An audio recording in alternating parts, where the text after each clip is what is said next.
I cannot remember a single moment in high school where a boy walked up to a girl, let alone like the new girl who's already like scared and doesn't know anyone and is like, hey, I'm gonna fart in your face now. Welcome to the school, smell my ass. But it's not all bad though. She does make a friend on her very first day. Hold up, this girl has a picture of a boy that goes to her school in her locker. Is that a thing? I remember in like middle school, girls would have pictures of like celebrity boys in their locker. Imagine seeing a picture of you in somebody else's locker. I'd feel like I was being hunted. It's weird to have his picture in your locker. It's even weirder in the movie when we find out that she also actually has pictures of him printed out on her pillows in her bed. Gulp. That's scary. Imagine if they start dating, she's like FaceTiming him in bed, and she like accidentally tilts the camera a little bit to the side, and he just sees his own face next to her. Wait, what was that? Is that me? Of course, Zoe does have a love interest in this movie, and he is introduced early on. It's this guy.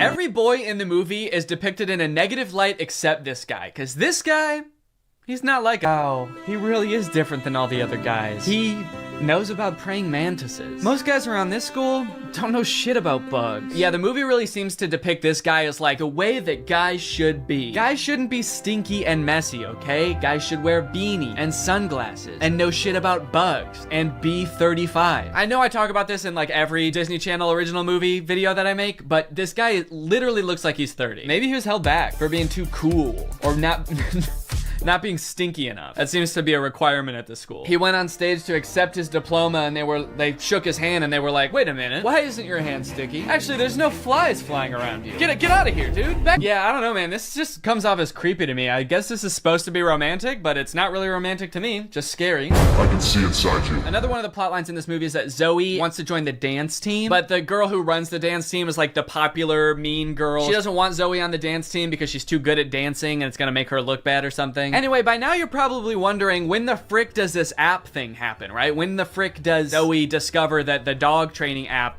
works on boys? Well, at first, it doesn't. Zoe's just trying, and from here on out, that app is now able to control boys. Any man or boy this app can control against their will. Sit.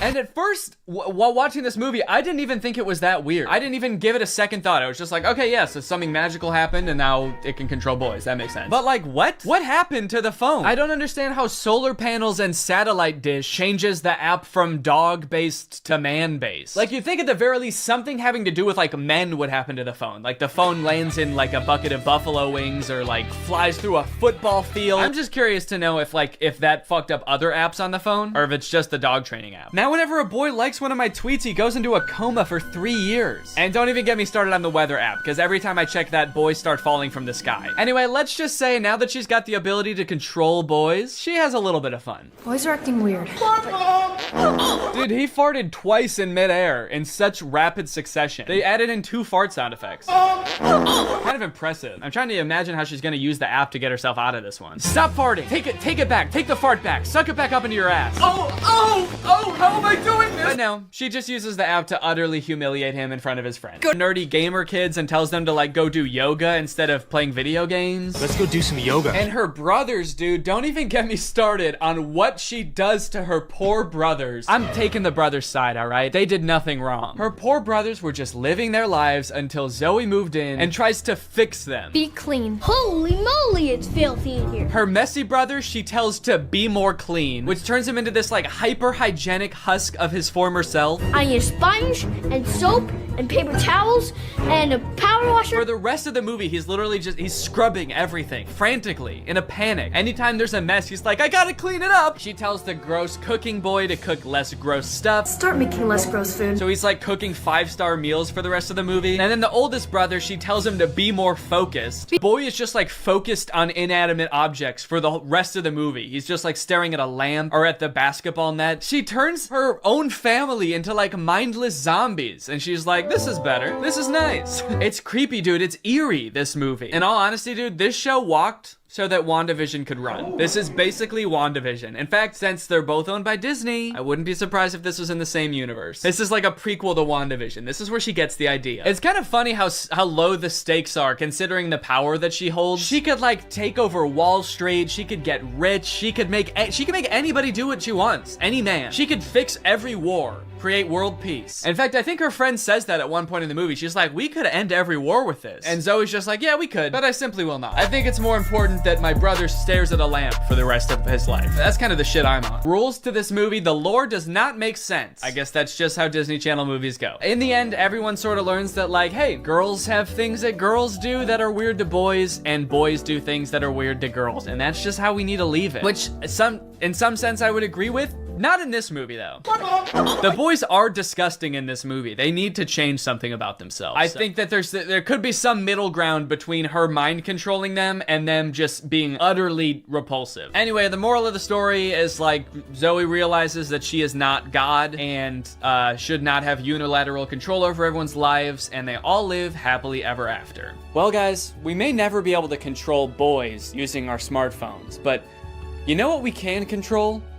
Our money. Thanks to today's sponsor, Current. Do a flip. Do a backflip. Sit.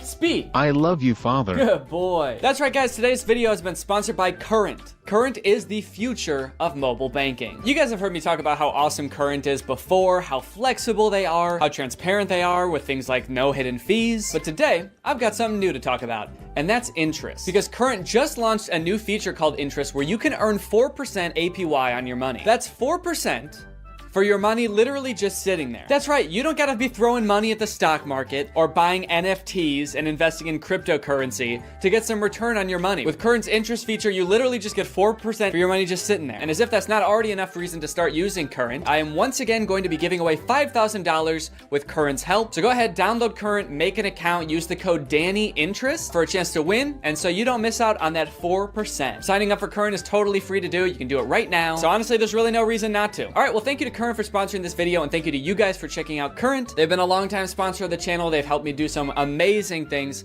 so make sure you check them out, and goodbye. Bye. All right, guys, I'll admit I am very late to this topic, potentially even like a month late, depending on when this video comes out, but in my defense, I'm a dad now, all right? I have a baby. He's 5 months old. I have better things to do than sitting here talking to a camera alone in my room.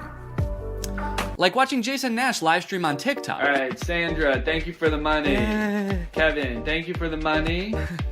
Can you guys send me $1 million? Turns out I can do both at the same time though, so now I'm here. If you've been on TikTok lately, there's a good chance you've seen former Vlog Squad member Jason Nash constantly live streaming, compulsively urging his fans to send him money. I know I have. A lot. This man is constantly live. Here we go, 118. Guys, don't forget to follow my podcast, All Good Things Podcast. We just spoke about it. We need... If you enjoyed that 30 seconds of silence, guys, make sure to go check out my podcast. You're gonna love that.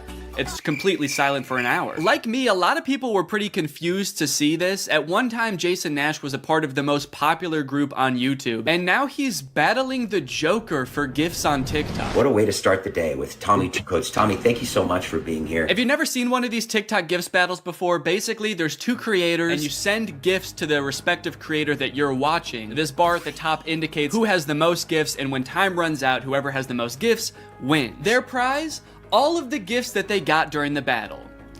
And then the second place person also wins all the gifts that they got during that battle. So needless to say, there's a lot at stake. This is a live stream where Jason is actually battling his wife, Naveen. Why don't you come down in the room? I'll let you in. You can come back in the house now. Yeah, come back in the house, man. You look like Batman standing over the city. Now, hang on. If they're married, aren't the gifts just going to both of them? What kind of charade is this? Now, at first I kind of assumed that most of the people watching these live streams were children. And I was like, ooh, that is super weird, just like asking children for money. You're basically just asking them to steal their parents' credit cards. In a way, I sort of thought of Jason Nash as like a babysitter, but he's also babysitting 1,000 other kids.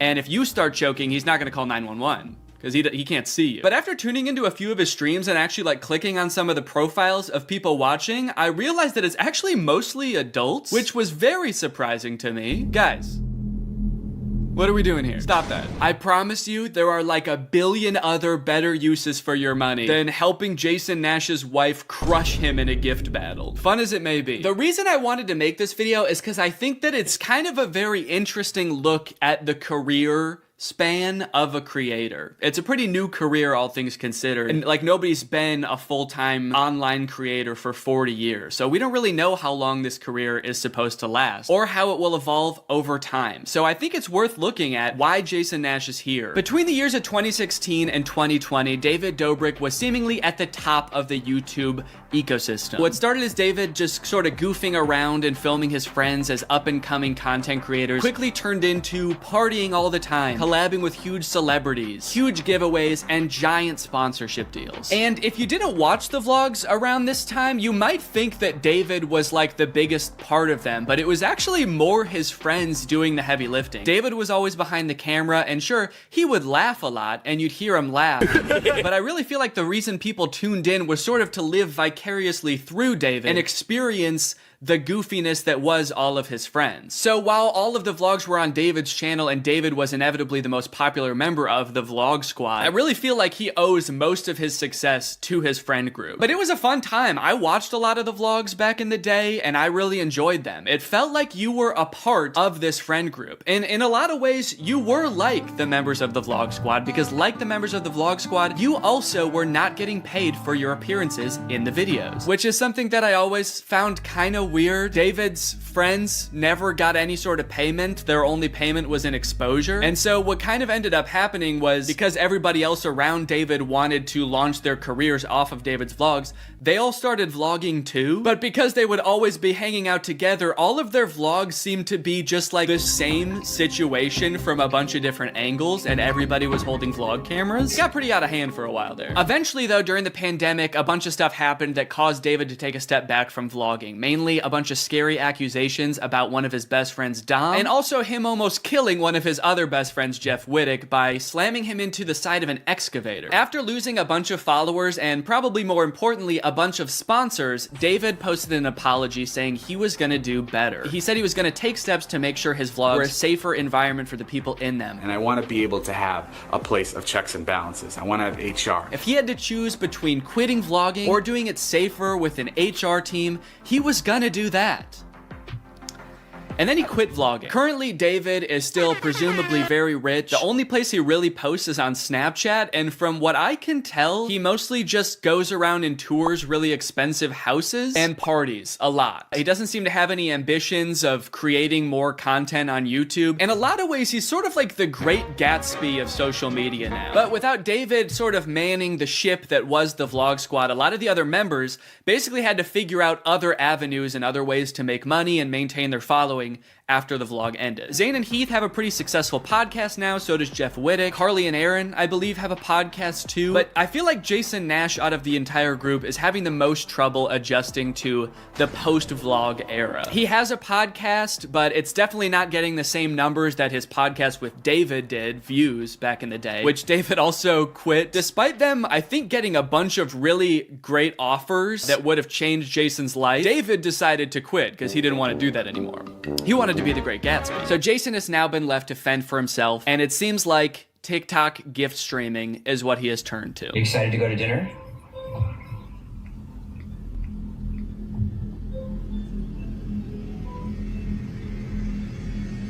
Man, this is content, baby. This is crazy. I didn't know all you had to do is just sit there and stare at your camera and people will just send you money. Why did I write this whole video? So a lot of the response has obviously been kind of cringing at this feeling that what he's doing now is very shady. And I mean, he's not really harming anybody, I guess. It does seem like it's mostly adults sending him money. Obviously, there's always going to be kids online stealing their parents' credit cards, so that's not great. I do get kind of a shady vibe from it just because there literally is no content for you to consume except to send him money. Like, the whole point of this stream is to see how much money Jason can make without having to do anything. That's like the point of the stream. Melanie, thank you. Let's go. And you could argue that Twitch streaming has donations and, you know, a bunch of other live streaming does too. But I would argue that there's at least some content behind that. Someone's playing a video game or they're doing a podcast live and the donations are just a little bit extra on top. It's not the content itself. I've also seen a lot of people wondering like, wait, isn't David super generous? During his vlogs, he was always giving away cars. He was paying for people's weddings, just like handing out PlayStations to people on the street. Surely he could just help Jason if he's struggling financially, right? Wrong. From some of Jason's podcast clips, it seems that that is definitely not the case. But before we get to that, I've got to make some money of my own. Alright guys, let's get those gifts in. James, thank you for the llama. Carol, thank you for the sombrero. Brian sent a Arab? Oh. Is this a gift on TikTok Live? Also, how did you get this one? This one's mine. Well, regardless, this is actually pretty convenient because this video is sponsored by Arab. Arab flavors your water using scent-based taste. And, oh, Brian also sent a scent pod? Oh, thanks, man. Okay, so I can put that on. With the scent pod down like so, it's just a normal water bottle. But when I activate the scent pod, air is able to pass through the scent pod and into your mouth, where you can taste the scent. Send me money. I like to bust out my air up while I'm getting work done. It gives my water a little bit more which is what I need when I'm trying to focus. This one right here is lime, and it is excellent. Someone said, come to Brazil. I'm busy. Air up is a unique hydrating experience. You can't get this anywhere else, buddy. No chemicals, no sweeteners added to the water, just plain old water into my plain old mouth. The scent pods come in a variety of flavors. I really like the lime and the peach. My editor, Jake, is really fond of cherry. So no matter what kind of flavors you like, there's bound to be a couple for you. You want to spice up your hydration experience, click the link in the description, get yourself an Air Up, get yourself some scent pods, put your mouth on the nozzle, and suck away. You look really tired today. That is mean! Thank you to Air Up for sponsoring this video, and thank you to you guys for checking out Air Up. Now back to the video. About a month ago when Jason was in the thick of his live streaming every day, he posted this podcast where he and a bunch of David's mutual friends talk about how different life is now that David's not vlogging anymore. Like the thing is, like, David's in this like moment in his life, Yeah, where he can do anything. where he just parties. Oh no, Jason, the look on your face, man. Jason's like, don't look bitter, don't look bitter, don't look bitter. Where he can do anything. Perfect. He can do whatever the fuck he wants now. He calls me to play pool, and I'm like, I gotta go live, and I don't expect him to understand that. You don't expect him to understand that you have to work to make money? You know he did that too, right? I wouldn't expect him to understand that, man. He hasn't had to work in, gosh, what is it, 2 years now? I hate to say it, Jason, I think he gets it. I just don't think he cares. Like, I'll say things like, I'm losing my house, and he'll be like, oh, but just go play pool. I just don't think he cares. Dude, Jason, haven't you learned anything from being friends with a popular YouTuber? You just told him you might lose your house, and he invites you over. You think he really wants to play pool? Dude, he's probably gonna Mr. Beast you. He's probably inviting you over so he can, like, surprise you with a new house. He might make you do Squid Games for it, but you have a chance to win a new house. Maybe he'll give you a new car. Or, you know, surprise you with his new car like he did that one time. My surprise to you is that I'm buying myself a car. I know, right? That was cool. I will say it is interesting that David seemingly stopped doing the extravagant giveaways once he stopped doing the vlog. I wonder what the correlation there is. That's kind of weird. There was a great TikTok that he sent, which was like some guy. It's just the guy that has like a lot of money and can do anything all day. He's like, "Oh, Diplo's having a party tonight," and like and it's literally like things that David has said. David sent Jason a TikTok of a rich, out of touch guy being like, "Oh my god, dude, this is so me." Dude, look at this TikTok. This is so me. That moment when you're rich and you're partying with Diplo and you're talking about how much you hate Jason Nash and how poor Jason Nash is. Guys, comment below if you found this relatable. But if you think about it, from 18 to like what, 23, 24. Oh, he was hitting it hard. He never drank. I don't think he ever drank. Even when we would visit him, we'd be up till like midnight just like watching the edits, just like, wow, he worked hard for 5 years? Let the man party, dude. Please do not Don't burden David's poor gentle soul with your financial woes. Just let the man play pool, and play with him for God's sake. I mean, look, I don't doubt that he worked hard. The dude posted 3 vlogs a week. I'm sure it was a lot of hard work, but you know who also worked hard? Everybody in his vlogs. I mean, that dude just said it himself. They all stayed up with him until midnight watching the edits to make sure they were good. This was a group endeavor. And I know what people say. They say like, well, David gave them the opportunities, you know? He didn't have to make them famous. Yeah, he kind of did. That was like the whole point of his vlogs, was his friends. David wasn't just making them famous because he was a good, generous guy. He was doing it because that's what was working. They made him famous as much as he made them famous. Now it's like the complete opposite. Everyone's like working, and here's him just like, hey, what are you doing tonight? And it's like a Tuesday night. Everyone's working.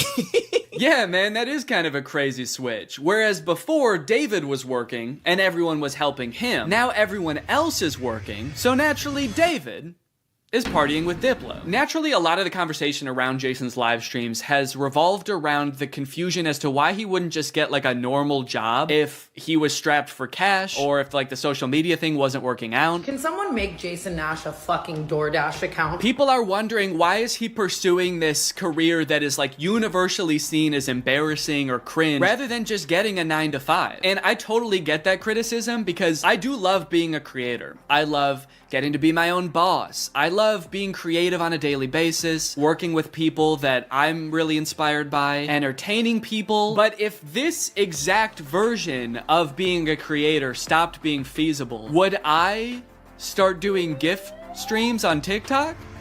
Hell no. And not even necessarily because it's like embarrassing or cringe. It's just that like what I enjoy about being a creator, that does not accomplish. There's no being creative. There's no entertaining people. At a certain point, you like strip out all of the fun parts of the career and you just have only the most superficial parts of it left. Just money and fame. So no, if like this YouTube channel didn't work out anymore, there's a billion other things I would rather do that would be more enticing to me than like gift streaming on Twitch. But maybe Jason likes it.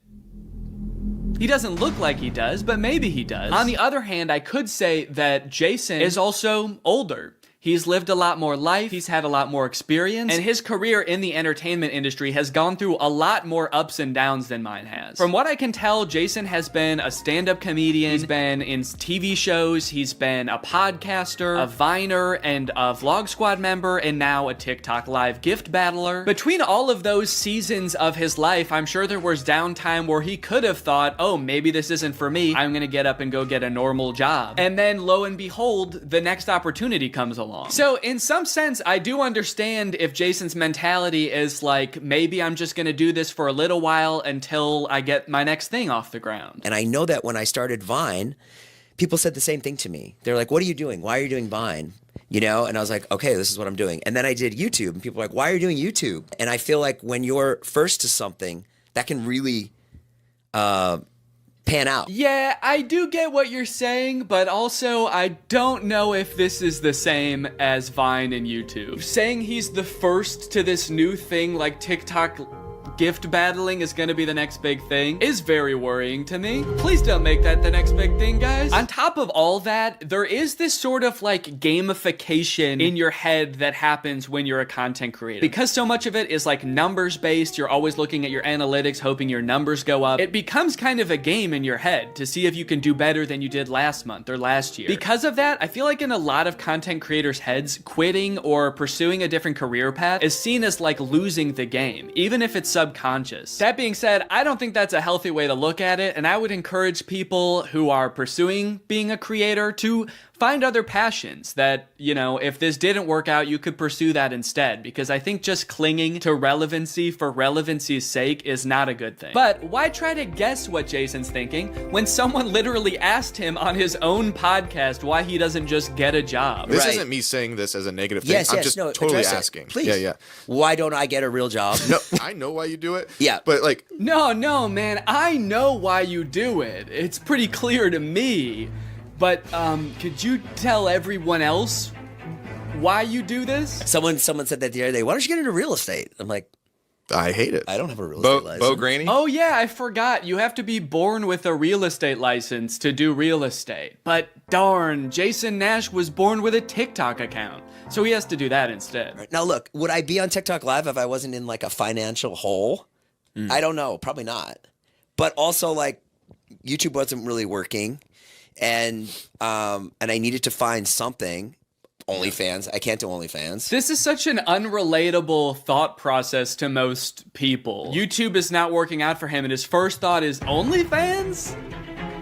TikTok begging people for money? It just comes off as being so set on being an influencer that nothing else matters to this guy. Listen, it is what it is. It's like, I was on Vine, I was on YouTube, I was on Snapchat, and now I'm doing this. Don't say it like that. Now I'm doing this. I mean, I do like it. No, man, I don't think you do. Not after that. We all saw that. So anyway, it is what it is, and I have to do it because I love it, and it's my favorite thing. Phew, that was close. Hey, we can hear you. What? You said that was close out loud. Oh no! Do you ever think about going to DoorDash or to like a? I just never thought it's entertainment or nothing. I don't care what it is. Like, what would you suggest I do? No. It's just that we get a job at Lululemon. From what I can gather from this clip and the way they're laughing about the prospect of being a DoorDash driver or working at Lululemon, those jobs are not even on the table for Jason. I don't know his personal finances, but Jason lives in LA, he owns a house, he has kids, he has a wife. So I feel like when he's saying things like, I don't have any other skills, what he's really saying is, I don't have any other skills that would allow me to live the exact same life that I'm currently living. And honestly, I could understand if he really does like the TikTok live streaming thing, but don't laugh at other jobs like Lululemon or DoorDash like you're so above doing them, yet you're on TikTok literally asking people for money. And I do totally get that Jason has kids that he has to support, that I'm totally empathetic to that situation. It is kind of ironic that his solution to that is to ask other people's kids for money online, but that's neither here nor there. This whole situation kind of reminds me of this TikTok I saw about a month ago. My Roman Empire is all of those influencers who dropped out of college or quit their jobs, moved to LA, then became irrelevant. Like, where did they go? What are they doing now? One interesting thing that I don't know if a lot of people know is that I feel like a lot of creators who get into this situation can actually leverage some of the connections they make while they're relevant and some of the skills that they've learned to get jobs at like marketing agencies, talent agencies, social media companies, or working for other creators behind the scenes. There's actually a lot of opportunities out there, which I would know because my first job out of college was working for a YouTube MCN. While I was still on Vine, I graduated college and I was worried that that wasn't going to be a stable career, so I actually got a job working at an MCN. And then I also worked at the YouTube channel Corridor for a while before my YouTube channel took off. So just throwing that out there, there are other career opportunities where you get to be involved in the creator space, even writing or acting, stuff like that. But it doesn't have to be your operation. You can just get a stable job. All right, it's time to talk about David again. While everyone was making fun of Jason for doing the TikTok live streaming thing, David paid him a visit on Snapchat. Dude, you're kind of becoming a legend on TikTok now. I know.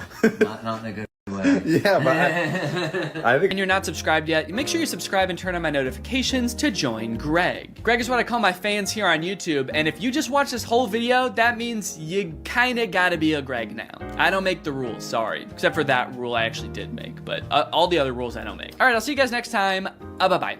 The story of a Willy Wonka experience gone wrong in Glasgow, Scotland has taken the internet by storm, and I love it. I don't think I've ever in all my life seen such an impressive and inspiring dumpster fire of an event. It is just, mwah. It is just perfect. This event, which was supposed to give kids the chance to experience Willy Wonka's chocolate factory, was so bad, it prompted parents to call the police to get justice for the horrors they had witnessed. Police were called to an immersive Willy Wonka experience after families showed up to an empty warehouse. The event reportedly charged $40 per entry, that's per person by the way, advertised with AI art and said it would be a journey filled with wondrous creations and enchanting surprises at every turn. And oh, what enchanting surprises they found. Kids were all dressed up and crying, waiting for what they thought was going to be a magical experience. Yeah, that's the surprise. No magic here. Just sadness. The surprise was them crying. If they called the police, that's how you know it was bad. Because they didn't even do that in the actual Charlie and the Chocolate Factory, and kids were dying in that movie. And honestly, it does look like it was terrifying. Take a look at some of the images of the abandoned warehouse that parents had to spend $40 to gain access to. Okay, here we have some sort of chocolate fountain with murky brown water floating in it. We have one bouncy castle that can fit like 3 kids. Giant empty space filled with table and chairs. You're probably thinking there must be something pretty good to eat here with all these table and chairs. Probably some pretty tasty chocolate, right? No, there was no chocolate at this event. These photos look like a crime scene, dude. These look like Willy Wonka had to flee the country after the FDA found fentanyl in his chocolate. So he has to post up in an abandoned factory to keep the business going while the feds are after him. You got this lovely scene. I think that the size of the warehouse really screwed them over, honestly. If it was a smaller room, it wouldn't look so empty. There would still be nothing to do there, but it wouldn't look so sad. In a way, seeing this photography light in front of this like $2 Candyland backdrop makes me feel kind of sad for the people who put on this event. Like, oh, you really thought people were gonna want to take pictures in front of this shit. Of course not. No. If 2 parents brought 2 kids to this event, it would cost $160, and you're getting this. I think I get why they called the police, honestly, dude. If I was promised some kind of fun Willy Wonka experience for the kids and then showed up to this foggy warehouse, I would think I was about to be murdered in some kind of Willy Wonka-themed Saw movie. And if that's not enough, wait until you see the nightmarish characters they had running around this place. So this is one of the most famous pictures to come out of the whole ordeal. This is an Oompa Loompa, obviously. A lot of people are focusing on the facial expression she's making in this picture. She looks exasperated. And honestly, I don't blame her. This has to be like the worst acting gig she's ever had. As far as I know, this actor wasn't putting on the event. She was just hired to be there. She's probably dealing with crying children, pissed off parents. Also, I'm pretty sure canonically the Oompa Loompas are enslaved by Willy Wonka, so the facial expression makes sense in that context too. What I'm actually more concerned with is everything else going on in this photo. Why is there so much smoke? I'm not super familiar with the process of making chocolate, but I'm 100% sure there should not be that much smoke happening. No wonder she's making that face, dude. She's high as hell. And I love all the mismatched chemistry gear she's got strewn about the table. Beakers, vials, this mysterious elixir locked up in a little glass box. A quill? Oompa Loompas take notes like wizards from the 1300s? I didn't know that. All right, now the other 2 characters that were at this thing, I gotta introduce you to at the same time because they're both in the same video clip. So let me introduce you to Willy Wonka and the Unknown. What is that? It's the unknown. Man, what the hell? Dude, fuck everything else. I would call the police based off of that. Who is that demon? Surprising twists and turns was right in the advertisement. I would not expect to take my kids to a Willy Wonka experience and have them be accosted by a shadow figure. I can tell you that right now. It's terrifying that Willy Wonka says, "What is that?" when he sees it. What is that? Like, dude, this is your chocolate factory. You don't even know what that is? We are so fucked. Here's a different clip of some other kids experiencing the unknown. As the soup flavor full of scary face. Oh my God. Scare the great unknown. Wonderful. I love fantastic. Yeah, that's the correct reaction to seeing the unknown. What is that? Wonka says it, this kid says it, I'm saying it. Also, I love that baby's reaction. That was like a primal instinct to make that sound. Humans have evolved for millions of years to make that sound when they see the unknown. According to some reports that I've read from the event, the unknown is supposed to be an evil chocolate maker who hides in the walls and scares little children. Is he a part of the actual Wonka story? No. Was it advertised that there would be a child-scaring monster at this event? No. But speaking of the advertising for the event, one of the most insane parts of this whole story is that this company that made this event, House of Illuminati, apparently used exclusively AI-generated images to advertise this event. Surprisingly, the website is still up, so you can go and check it out for yourself. Welcome to Willy's Chocolate Experience. Dive into the whimsical of Willy's Chocolate Experience! Exclamation point, comma. So you've got images like this, which at first look like some kind of fun candy land, but then the closer you look, it doesn't really make any sense. Like, what the fuck is this thing? That's supposed to be a bunny? Who the hell is that? I don't like the looks of these things. But then you get images like this advertising the Twilight Tunnel, which are so clearly AI generated, it makes you wonder if the whole event was being run by an AI. Because how could a human not notice that there are so many typos in all of these images? You got dim tight, depractions, ungurrival, featuring dodjection and swide. Then you've got ensuring entertainment, which of course includes catgagatting, carchy tons, and a passidice of sweet teats. And on top of the website being seemingly designed by AI, apparently all of the actors' lines were too, which we know thanks to this video posted by the actor who played Willy Wonka. I'm going to be poking a little bit of fun at the event, but I wanted to say before I start that I feel for anyone who bought tickets to this, people who are expecting a magical chocolate experience. People who are unfortunately captured by the unknown, we hope you are found soon. So the first red flag for me was when I was cast as Willy Wonka. Anyone who looks at me and thinks Willy Wonka and not Oompa Loompa is out of their mind. I give off major Oompa Loompa energy. I got cast as the part on the Thursday, and was told that I needed to learn the script for the Friday. So I said, no problem, send it over.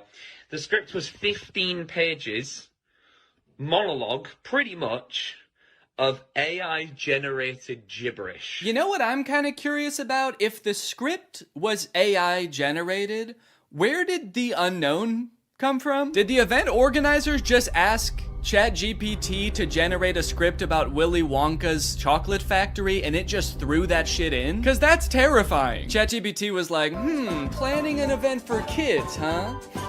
I know just the thing to add. Don't worry, I'm great with kids. So I'll give you one of the lines from the script. I'm not going to do the Willy Wonka voice because I think I've embarrassed myself enough. But one of my favorite lines was, there is a man who lives here. His name is not known. So we call him the Unknown. The Unknown is an evil chocolate maker who lives in the walls. What? We were told on the experience to hand out a jelly bean, one jelly bean per child, and a quarter of a cup of Tesco's own brand lemonade. One jelly bean? All that smoke the Oompa Loompa had to endure and she was just back there cranking out one jelly bean? Maybe the unknown was introduced as some way to canonically explain why there was no chocolate at the event. Sorry kids, there's no chocolate here today. An evil chocolate maker showed up and he shot the Oompa Loompas. They're dead now. So one of the Oompa Loompas from the event also posted a TikTok kind of poking fun at the whole experience, but the one actor we haven't heard from yet is the one that we all obviously want to talk to.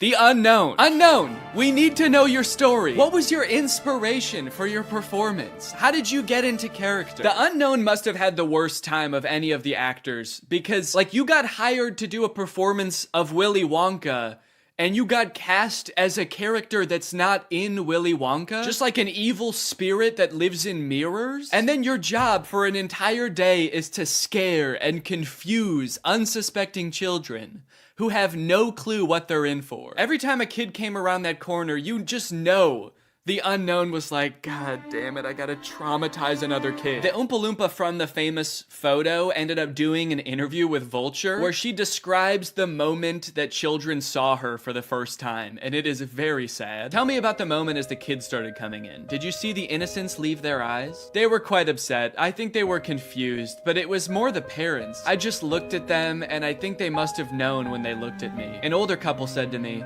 I really, really hope you get paid well for this. This sounds like she's describing people witnessing the wreckage of a tsunami or something. It's crazy. Each individual person that laid eyes on her had to take a second to mourn. When you say walkthrough, how long are we talking here to walk through this event? I'm telling you, this would have taken about 2 minutes. I've never experienced anything like this in my life. Dude, honestly, that's kind of smart because like 2 minutes isn't even long enough to process like the first stages of grief. You're getting these people in and out before they can even realize they got scammed, you know? They don't even know what the fuck just happened. After the police were called, people started getting refunded, the story blew up. The director of the company who put on this event did eventually apologize. I'm really shocked that the event had fallen short of the expectations of people on paper. Yeah, dude, on paper the event was awesome. No chocolate, abandoned warehouse, smoky Oompa, just like the movie. There was every intention to hold the event from the pictures, pictures. Despite not being the best light, hopefully you'll be able to see that there was every intention to hold the event. No, we know you were planning on holding the event. That's kind of the problem. I think a lot of people wish you didn't. Unfortunately, there were unforeseen circumstances and the event didn't come to light. He's like, we were not expecting that evil chocolate maker to show up. The unknown ruined the event. These issues were technological in nature.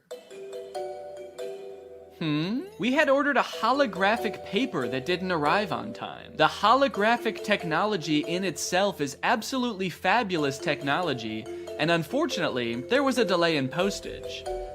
Holographic paper? No, I don't think that was the problem with the event, actually. The lack of holographic paper. Look, I don't know what holographic paper is, but based on his reliance on ChatGPT and Midjourney, I do not trust his opinion of absolutely fabulous technology. So I'm just gonna go ahead and assume the holographic paper would not have helped. Well, gang, this is surely an event that will go down in the history books. I hope you enjoyed this video. If you're new here and you're not subscribed yet, make sure you subscribe and turn on my notifications to join Greg. I'll see you guys next time. Bye-bye. What's up, Greg? I hope you're having a very spooky October. So I mentioned this last year in a tweet and also in the description of Spooky Man, but I know not everybody saw it, so I wanted to make this video filling you guys in. There will be no new spooky song this year, or ever again. I'm sorry, I know a lot of people look forward to them. I made Spooky Boy in, gosh, 2017, and at the time I thought it was just gonna be kind of a fun one-off song to spread a little bit of holiday cheer for my favorite holiday, and people enjoyed it. And to my surprise, the next year I started getting requests to do a sequel, which I was not expecting, because I don't know if songs usually get sequels, and maybe that should be more of a thing. Imagine Super Bass 2, Epic Bass. But anyway, I made a sequel for Spooky Boy, and then I made another one, and before I knew it, it was kind of like a little spooky tradition that every year I would make a spooky song. But I don't know if you've ever tried writing more than 4 songs about the exact same thing, but it's hard. And don't get me wrong, I'm still a spooky person, okay? I haven't abandoned the spook. But at this point, I kind of feel like I've just written the same song 3 times and then another time, but sexy. And I just kind of feel like I'm out of spooky bars. I'm out of clever Halloween puns. I'm out of catchy Halloween melodies. And trust me, I've experimented with a ton of different spooky song ideas, but just none of them hit the same. In fact, as a little goodbye to this yearly spooky tradition and the spooky saga as a whole, why don't I show you a few of my rejected spooky songs? Man, look at all these spooky songs. There's a lot of memories in here. And I really did try everything. I mean, look at Spooky Lad. I'm actually a spooky lad. I've got a spooky mum, a spooky dad. Got a spooky cup of spooky tea. I'm dressed as a spooky queen for Halloween. Man, that was a trip. Some of these I don't even remember. Spooky goofball? What is that? I'm a spooky goofball, spooking through the night. I'm a spooky goofball boy. Fuck with me, I'll give you quite a fright. Yeah, I don't even know how that could have been a full song. Also, it didn't feel spooky, really. It just felt silly. Oh man, Spooky Girl? That was a special one. My spooky world just don't spin around without you. My spooky boo. And every Halloween I don't go looking for tricks and treats. Oh no, this Halloween I just need my spooky girl. I guess that one doesn't really fit because that's talking about someone else. It's not even talking about me. I'm not the spooky girl. Now Spooky DJ on the other hand, that shit slapped. It's a spooky party, yeah.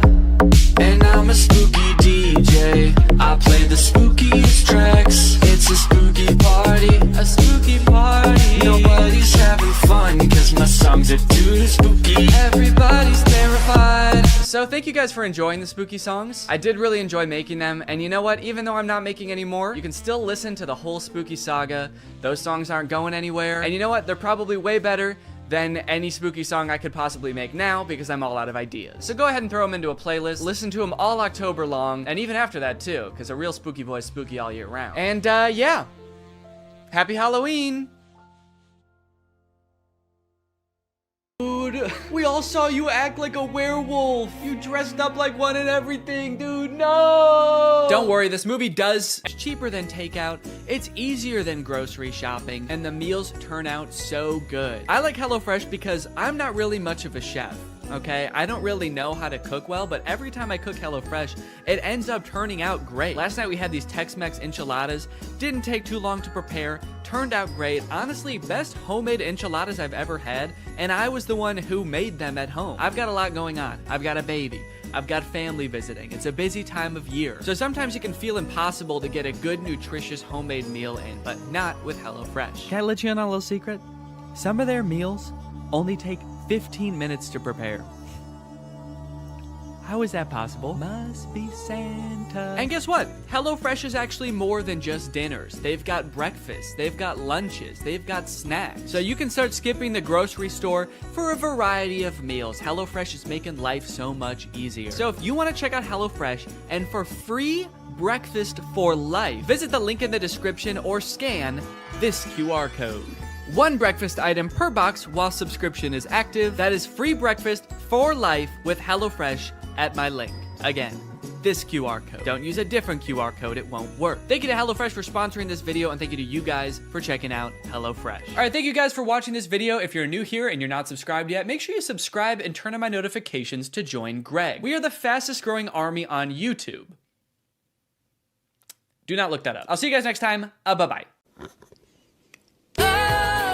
What's up, Greg? I've wanted to make a video about the High School Musical movies ever since I started making videos about DCOMs almost 5 years ago. More so as just an excuse to go back and watch them, because when I was a kid, I really liked these movies. And if you're a millennial, chances are you did too. And you were also too scared to admit that to any of your friends. I don't know why as an 11-year-old I felt the need to pretend that I didn't like a movie that was, you know, made for 11-year-olds. As if all my friends were gonna be like, High School Musical? I don't know, man. Sounds a little immature to me. I only watch war footage. I'm a very violent young man. Either way, something I did not realize is while Troy's dad is the most stereotypical Disney dad to ever grace the screen. Not only is Mr. Bolton Troy's dad, he's also the coach of Troy's high school basketball team. So instead of getting ready for the parties, he's making Troy run drills in the hotel gym. Am I going left? Yeah. He looks middle, you take it downtown. Well, Troy, it's New Year's Eve. You know what that means. That's right, Dad. I might finally get my first kid. Fake right! Take the ball downtown! Troy's mom comes to get them for the party, and Troy asks if he can have one more basket with all of the confidence and swagger of a real high school jock. Come on, one more. One more? Just one more basket, please. Troy shows up to the teen party and is immediately yawning his face off. All right, hell yeah. This is clearly a popular jock who knows how to party. Somehow, despite being the two most bored people at the party, to the spotlight operator's credit, they actually do crush it. They both get up there and they're nervous at first, but then all of a sudden, Troy's voice, it's like it changes almost, actually. It's like his voice changes from his voice to like a professional singer's voice. Because that is what happens, actually. Living in my own world. Now who'd have ever thought that? I think this might be like the most well-known High School Musical trivia, but for the vast majority of the first High School Musical movie, it's not Zac Efron's voice singing. He had a voice double. His name is Drew Seeley, and he never appears on screen in the movies. He also apparently didn't even realize how big of a movie High School Musical was, and forgot that he had done the vocals for the movie until it came on the TV while he was working a shift at P.F. Chang's. Apparently, he tried to convince his coworkers that it was really him singing in the movie, and no one believed him. It's kind of funny because the whole point of the movie is kind of like, hey, basketball guys can sing too if they wanna. But not this basketball guy, actually. You don't want to hear this basketball guy's voice. So they crush the song, and then, actually, I don't remember this scene.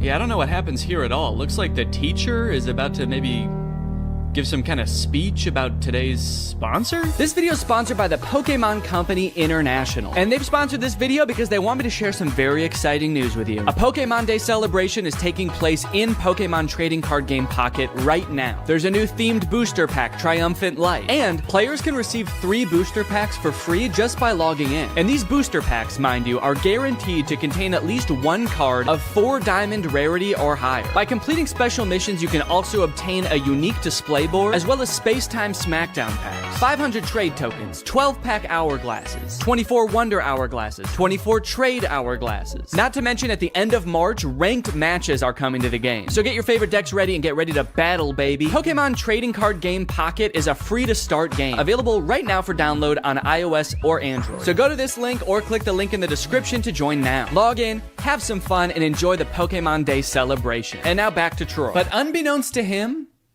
there's a new student at East High. I reviewed your impressive transcripts. I expect your light will shine very brightly here at East High. I don't want to be the school's freaky genius girl again. Freaky genius girl? What did you do at your last school? Troy notices that Gabriella is sitting in the back of their drama class, and not to be nitpicky, but this drama class scene lasts for 2 minutes, but the class happens in real time from start to finish in that 2 minutes. The bell rings. They sit down, the whole class gets detention, and then the bell rings again and they leave. How long is a school day at East High? Is it like 15 minutes? Troy shows Gabriella around, they catch up a little bit, and it is revealed that, on the other hand, I guess it would also be weird if they didn't sing when everyone else was. At the end, when they're all singing, we're all in this together, Corbin Blue's just standing around like, this is lame. There's 2 parts in the song though, where Troy like stops rapping to sing from the heart about how he wants to do the musical. She makes this feel so right. Should I go for it? What do you mean she makes this feel so right? And should I go for it? Gabriella doesn't want to do the musical. It was your idea, and she said no. Don't drag her into this. This girl's making me crazy. No, you're crazy. You already were, and then you met a girl. That's what happened. Also, Zac Efron is 5'8", and presumably so is everybody else on this basketball team, because they're all like the same height, so how good exactly are they at basketball? Okay, now you got Sharpay, who's played by Ashley Tisdale. She's like the head of the theater department at school. She's the theater kid. And her brother Ryan is the theater kid in boy form. They are getting a little bit worried that Troy and Gabriella might audition for the musical. Again, Gabriella has showed zero interest in doing the musical. So they decide to do a little bit of research on Gabriella. But also, what is the third result there? Gabriella, San Diego Zoo's newest... What is Gabriella at the San Diego Zoo? Ryan's like, oh, that's interesting. Look, it says here she's a dolphin. That's funny. Now that I think about it, I can't believe I never noticed. After basketball practice, it's time for Troy to go home and relax. Just kidding. It's time for more basketball. Come on, Troy. Fake left. Take the ball downtown. Did you ever think about trying something new, but we're afraid of what your friends might think? I mean, like going left? You're doing fine. Come on. Troy's dad has one thing in his mind, and it is one basketball just bouncing around like the DVD logo. I want to see a movie about him and how hard his life must be. I do like that this movie keeps the tradition alive of Disney Channel movie characters being inexplicably rich. His dad is a high school basketball coach and they live in a mansion. What does the mom do? She an arms dealer? Also, he says something new, like going left. I mean, like going left? When in Get Your Head in the Game, Troy clearly says coach said to fake right and break left. He already said to do that. That's not new. That's what he already does. So... found a plot hole. On. Wow. Where'd he go? Pay no attention to the fact that as he turns the corner, he probably fully saw Troy like... Meanwhile, Troy's dad is just standing there like, huh, that's weird. Could have sworn I saw basketball. Now, when we see the auditions, it becomes immediately clear that while Ryan and Sharpay are basically made out to be the villains of this movie because they're so overprotective of their theater department, they are completely in the right to do so. Not because their audition is really good, which it actually is, but because everyone else's is so bad. It's hard to believe That I couldn't sneeze. It seems that no one else in this entire school can even sing. It seems like they actually don't even have a concept of what music is. So like, yeah, I would actually be hoping I got the lead too. It is funny how they all act like they can't sing, and then anytime there's like an actual musical number as part of the movie, every member of the student body sings their heart out like the Renters do. What's going on there? So Troy shows up to audition, and then Gabriella shows up too. I guess, turns out she actually did want to audition. I don't know. I don't know if Troy threatened her or what, but she shows up. But they are too late to the actual audition, so they don't get to audition in time, but they stick around afterwards and just sing an audition anyway. And Miss Darbus, the director, hears them and decides, you know what, you guys get a call back. Understandably so. She's working with a very small talent pool. Here comes 2 people who know what a song is. She's got to hold on to them. And probably too much of it has come from me. I can't help but feel like all that screaming at you and making you play basketball until your hands bleed has had some kind of negative effect on you. But all I want in life is for you to be happy. while playing basketball. I am still demanding that. Thanks, Coach. Dad. Let's stick with Coach unless you win, all right? Sharpay and Ryan try to throw another wrench into Troy and Gabriella's plans of attending the callbacks for the musical by getting the callbacks changed to the exact same time as not only Troy's championship basketball game, but also Gabriella's decathlon tournament. So the gang has to create and danced around on the stage. This is kind of just like that, actually. Am I crazy, or is there like actually too much music in this movie? I feel like the plot is kind of moving at a snail's pace because every 2 minutes there's a song and it's like, here's what's going on right now. We're thinking about going to prom. We're Troy and Gabriella. We like each other. Also, the stakes feel very low right now. What am I supposed to be worried about right now? Troy is like, I don't know what college I want to go to. And Gabriella's like, I also have choices to make. I still have decisions to make too. And she has not elaborated. And so I don't know what I'm supposed to be worried about. Now they're at some kind of junkyard. Just hanging out at a junkyard as if we've always known that this is what they do. You see what happens when you do a show? You're like 5 people. Yeah, but what's so bad about that, man? We used to come here as kids, we'd be 10 people. Yeah, I remember that because they used to talk about that in all the other movies, how they used to come to the junkyard. Take it back to the place where you know it all began. Finally, the boys are back at the junkyard. So that we had a song establishing that Troy and Gabriella are in love. Now we have a song establishing that Troy and Chad are friends. This kind of reminds me of senior year in high school when I danced around in the junkyard with my best friend and we sang a song about how the boys are back. It's weirdly similar, actually.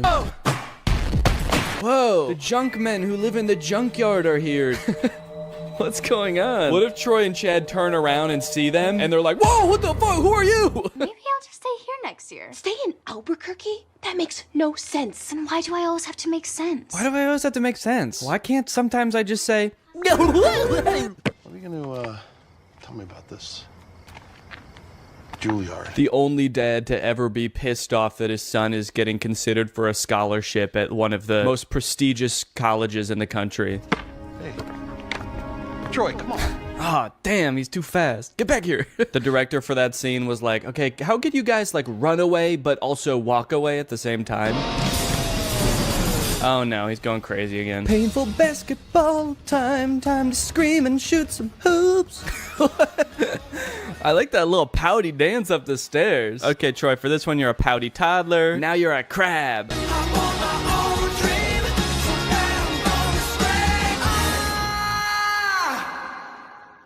Man, he wasn't kidding. He was really gonna scream. Well, now that he did it, I hope he can figure out what he's gonna do. Now that I got that out of my system, I'm for sure going back to U of A. I don't care about singing. Miss D, I know I'm not supposed to be here. Aren't you? Last one out turns off the lights. You know, she might seem cool about Troy being there right now, but as she walks through the school to get back to her car, she realizes he totally trashed the place. She's like, he tore down posters? He flipped an entire hallway upside down? How did he do this? I don't think I can do it, Troy. Uh-oh. Is that a Dr. Pepper in the background? That looks good. I've chosen basketball. But I've also chosen theater. The University of California, Berkeley. Okay. I'll be honest, I did not know that was an option. They made the Mr. Beast logo.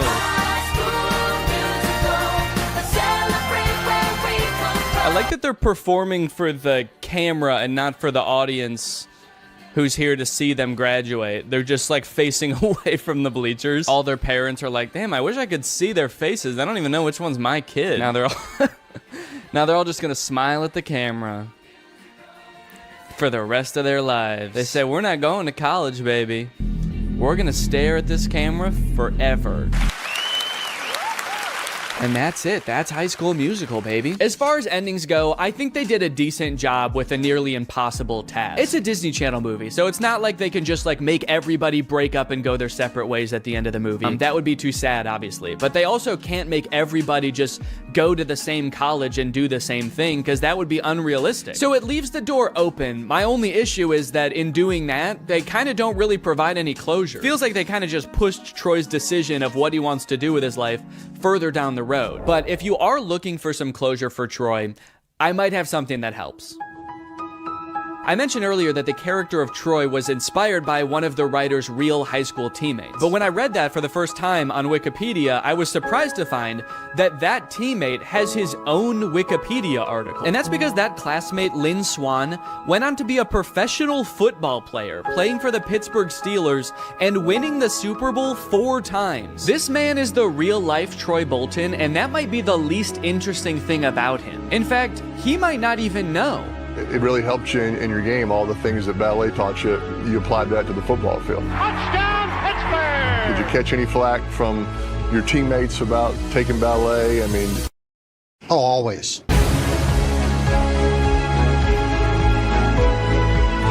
It's a gift from the guys. But I'll always remember a Hall of Famer who rose to the occasion each time.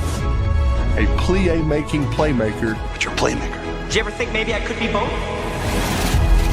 Who could defy gravity.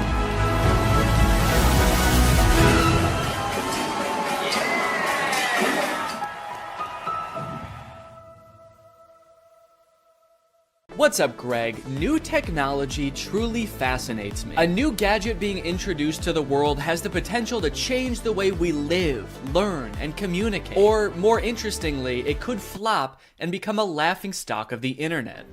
Which is why a few weeks ago, I was thrilled to discover the unveiling for a project called the Humane AI Pin. This might be the worst product presentation I've ever seen for one of the strangest products I've ever seen. Apparently, Humane AI is a new tech startup founded by 2 former Apple employees and current lovers, Imran Chowdhury and Bethany Bongiorno. Their mission is building innovative technology that feels familiar, natural, and human. Okay, first thing that's sticking out to me is that none of those words were useful. Also, do I really want my technology to feel more human? I've never wished my MacBook to be more fleshy. Also, Humane AI is such an unsettling name for a company. I'm sorry. You lost me right off the bat. I feel like the only times I ever even hear the word humane is when we're talking about like factory farming or something. Don't worry, dude. When this AI takes over, it is going to be super humane in the way it slaughters us. It will not violate the Geneva Convention, unlike other AIs, Siri. All right, let's go ahead and watch the product presentation and let's see if you think it's as weird as I do. Welcome to Humane. Thank you. This is the Humane AI Pin. Cool. It's a standalone device and software platform. So the intro does have a very threatening aura about it, doesn't it? The sterile white room. They're both so serious and they're unboxing a mysterious device. I feel like I'm about to be tortured for information. Oh.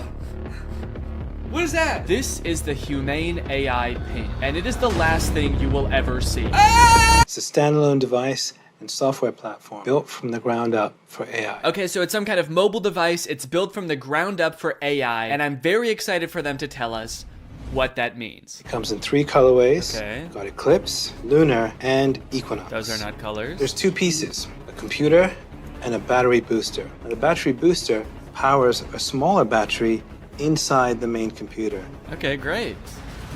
What does it do? And this is how we achieve our all-day battery life. Oh, great. It's got all-day battery life. That way you can spend all day.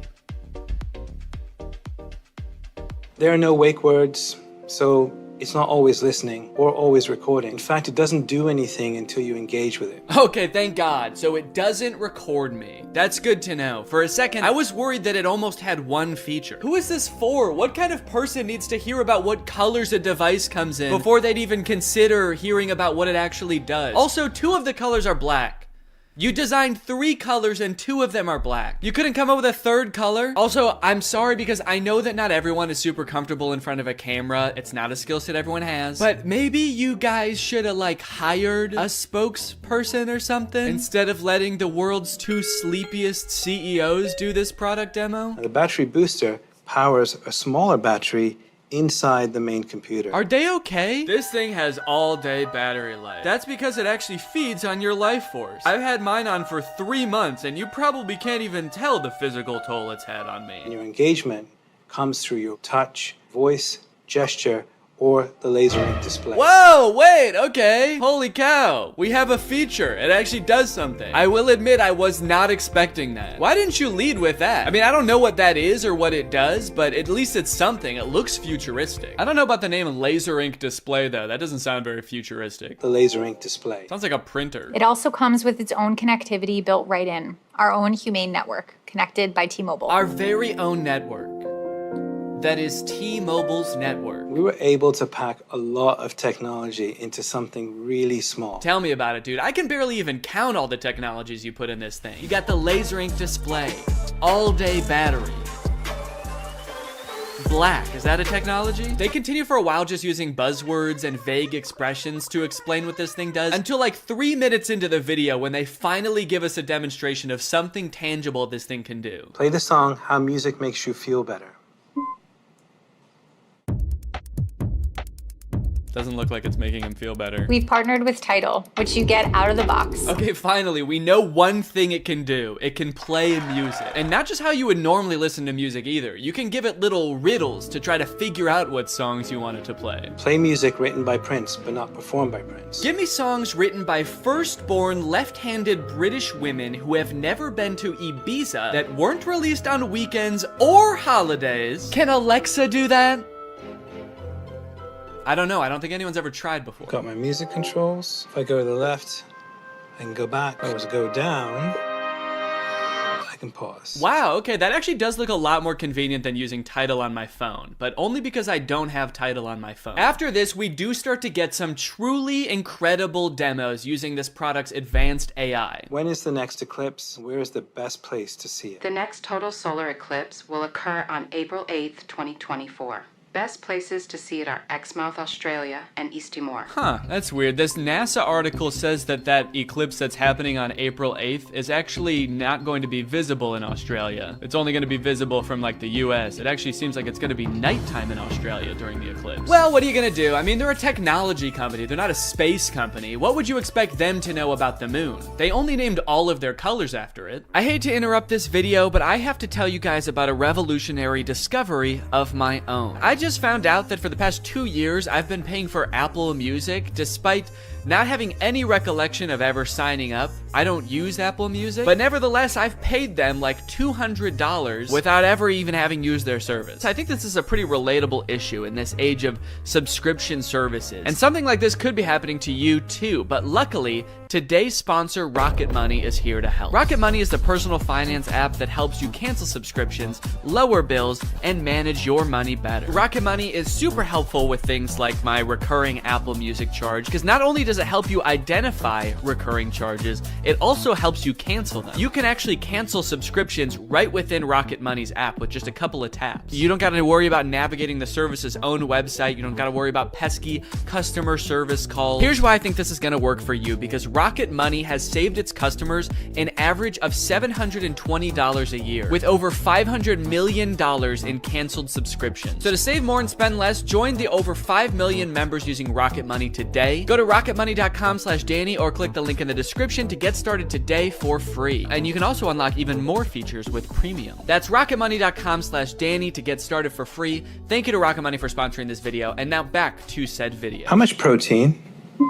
These almonds have 15 grams of protein. Great. Those almonds for sure do not have 15 grams of protein. An entire cup of almonds has 20 grams of protein. This dude was holding like 9 almonds. Did I think he was asking about his whole hand? Because that actually might be accurate. I'm gonna eat it.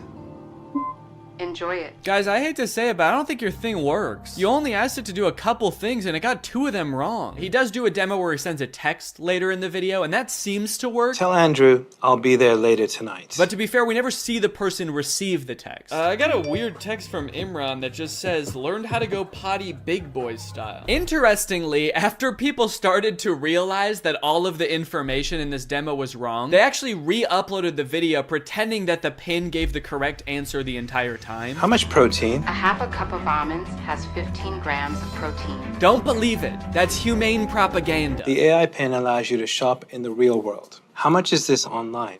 This is $28 online. Great.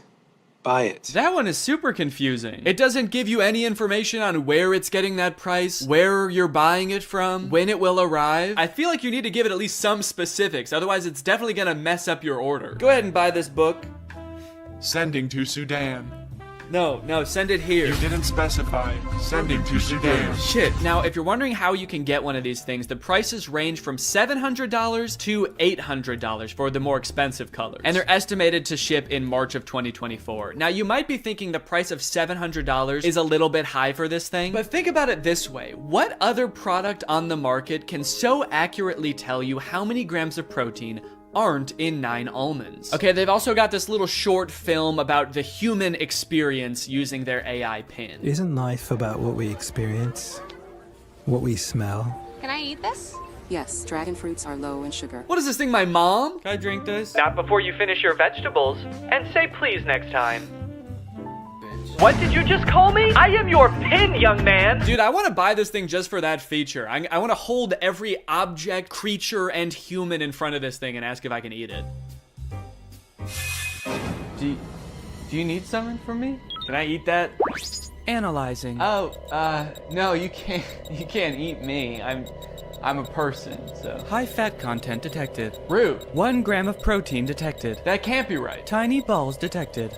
All right, what the hell? Enjoy it. Yes, yummy. Wait, stop. No, you cannot eat me. I'm a human. All right, man, who do you think I'm gonna trust? You or my $700 pin? Last time I checked, this pin doesn't have tiny balls. This thing tells me what to eat, when to eat. It even suggested this very fashionable outfit I'm wearing today. Is that why you're not wearing pants? They're in Sudan. What we hear? Hey, what should I get here? What is this interaction? Who are those people? Does he know them? Man, if he's in a different country where he doesn't speak the language, I would not trust that pin. Based on everything we've seen so far, who knows what it's saying to these people? What we see?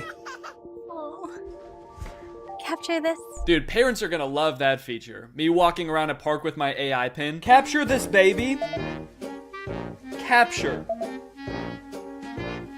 Kidnap this child. So after watching all of this, I have 2 thoughts. The first being, maybe someday this will be like a revolutionary product that changes the way we all interact with each other. Maybe we're just seeing some hiccups now, but a few product generations down the line, this thing is really gonna take off. It'll be more refined. It will know where the moon is. But the second thing is, I have a lot of questions about this product. For one, how is this better than the phones we have now? More specifically, why can't all of the features of this thing just be built into one app in a phone? And what if you don't want to be talking to your chest every time you need to Google something or text someone? Well, this thing started to pick up some traction online, and eventually the founders ended up on CNBC, where the hosts seemed to have a lot of the same questions. Doing this right now is Imran Chaudhry. He's chairman and president of the company. And Bethany Bongiorno, she's the CEO. We're also very scared of them. That's why we've sat them as far away from us as we physically can. We actually ordered this giant table when we found out they were coming. I don't know if can we get the camera so people can see just what we're talking about in case? Imran, you can't see as much because it's black, so it blends in with your jacket. It's black. Imran's just sitting there like...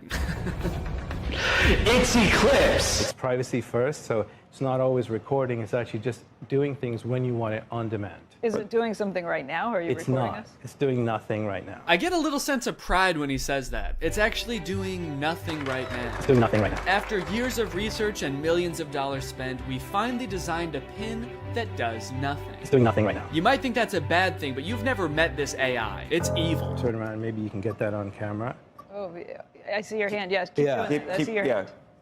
Can you see what's that? Yeah, what's that telling you? Oh God, dude, I do feel for him. I mean, these people are not like media trained, I feel like. They really should have hired a professional spokesperson, because I feel like they're just so out of their depth.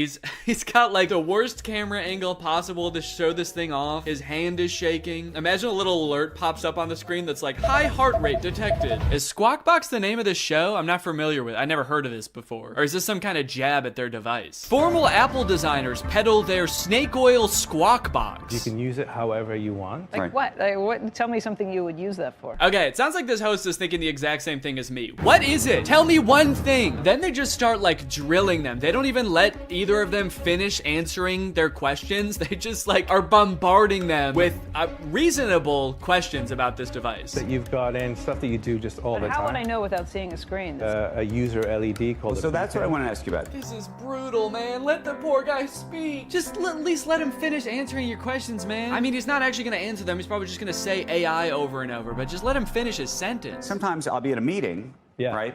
And I'm sneaking under the desk to look at my email because and I can't say, hey Siri, tell me my email. I mean, that's actually a really good point. The only way to interact with this device is to talk to it or to use this weird, clunky laser jet display, which I don't even think you can type on. So if you want to text someone, you have to say it out loud, which just does not seem practical at all. So is this device gonna revolutionize technology as we know it? There's probably only one way to find out, and that's that I'm gonna have to buy it and review it when it comes out. So let me know if you guys want me to do that, and maybe I will. I hope you guys enjoyed this video. If you're new here and you're not subscribed yet, make sure you subscribe and turn on my notifications to join Greg. I'll see you guys next time. Bye-bye.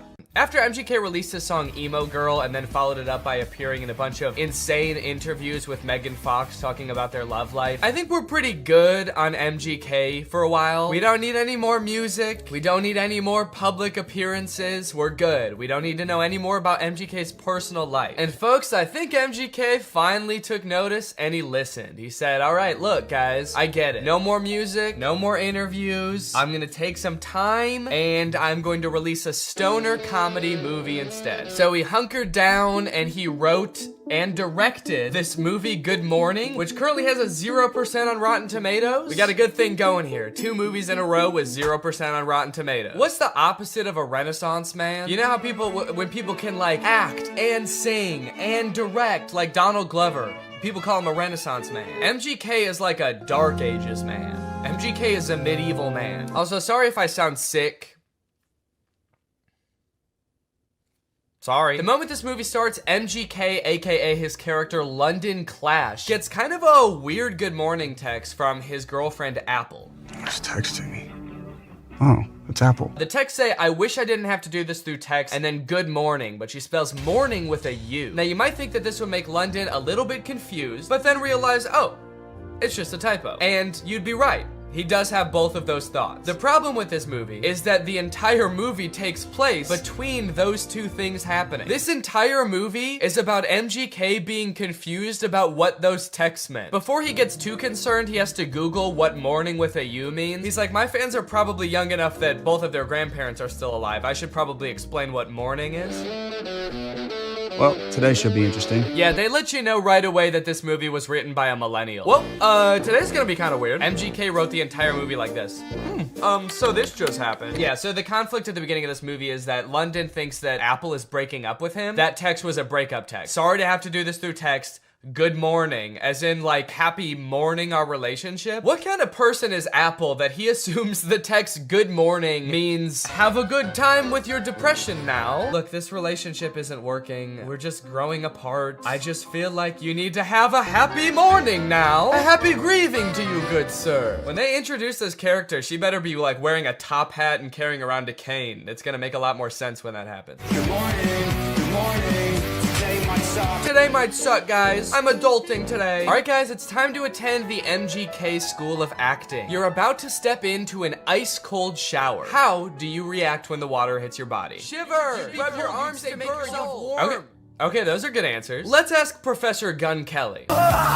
Ooh, sorry, you guys all get Fs. Your punishment? You have to look at MGK's ass. That is just horrendous. I never wanted to see that. You know why it sucks when you're going through it with your partner? You're not going through it with your partner. She sent you one understandable typo, dude. Everything's fine. You're fine. Yo, does this look like a breakup text to you, or am I tripping? Yes. Yeah, dude, take it from the weirdest looking man you've ever seen who falls asleep in his cereal mid-conversation. That's a breakup text. I don't mean to shame this man's appearance. I think Cody Ko looks great here. This is Cody Ko if TMG made hyperpop music. This man has never sent a normal text in his life. I'm surprised he wasn't like, no, that's about as incoherent and cryptic as I usually am in my text. You're probably fine.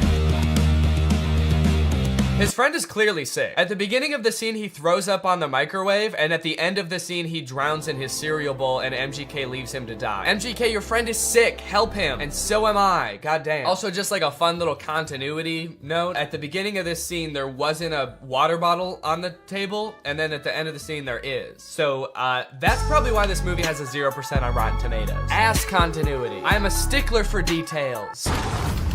Meet Kennedy. Uh-oh, guys. Megan Fox is here, and she is not like other girls. Megan Fox plays a girl named Kennedy, who's actually not the main love interest in this movie. Her character is actually lesbian, and at the beginning of this movie, MGK explains how, like, she hates boys, but she lives with all these boys, and so she's moving out, which MGK explains right after he forgets his line. It's in rice. Come on, you got it, dude. You wrote the movie, you should know it. Please don't move out. Yes, he did it. He remembered. It's a pretty long line. I'll cut him some slack. Throughout the beginning of the movie, they're constantly introducing new characters, and every character in this movie has some kind of weird quirk. This friend, like, did too many drugs at a music festival, and now he's kind of loopy. This guy is always throwing water balloons at people. This guy, like, smokes a lot of weed. It seems like MGK wrote this movie with just a bunch of crazy, weird characters, because the only, like, joke that he can think of to put in this movie is another character saying something weird or dumb, and him just kind of looking at them being like, that was kind of weird or dumb. Mercury is in Everglades. It's retrograde, Leo. Every time he introduces a new character, there's narration that explains what the weird quirk about these characters are. This is Angel. Meet Maxine Goldberg. But they kind of don't, like, explain really what I want to know about these characters. This is Dylan. I met him when he was working at In-N-Out, and he used to hook me up with free burgers and shakes. He's been my boy ever since. We don't care that he used to work at In-N-Out. That is so irrelevant. Please tell us why he's so sick. Why is he throwing up and passing out? That's more interesting. The reason that London Clash is so rich and cool that he lives in Rice Gum's house is that he is an actor. So throughout the movie, he's doing actor type things. Like, he films this self-audition tape. I don't really know what he's auditioning for. It kind of seems like he's auditioning for everything and also nothing all at once. Okay, this is my impersonation of Draco Malfoy. Looking for drugs. Where's the pot, Potter?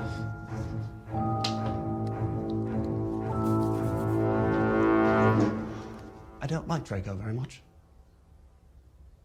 Honestly, this scene is pretty sad. I felt bad watching it. They don't explain what he's supposed to be auditioning for in this self-tape, but whatever it is, Jake Novak has a better chance of getting the role. I want to be the next SNL cast member. Now here's where the movie prevents the second conflict. That's right, this movie has two conflicts. The first is he gets that text with the typo, but the second is that today he has the biggest audition of his career. And no, it wasn't that self-tape audition. I guess they just kind of threw that in for goofs. He's auditioning to be the next Batman. I'm still waiting to hear from my agent about this Batman role. So, throughout the movie, London is faced with two equally important problems. The first, he has to prepare for the most life-changing, career-making audition of his life. And the second is that he's having a little bit of trouble getting a hold of his girlfriend. The stakes can't get much higher than this, folks. But Danny, can't he just prepare for the audition and then try to get a hold of his girlfriend later that day or tomorrow at the latest? No! They could be dead tomorrow. Especially that one guy. He could die any second. They have to do both of them today. This movie kind of feels like a Lele Pons YouTube skit from like 2017, but instead of like 10 minutes long, it's an hour and a half long. From the sound effects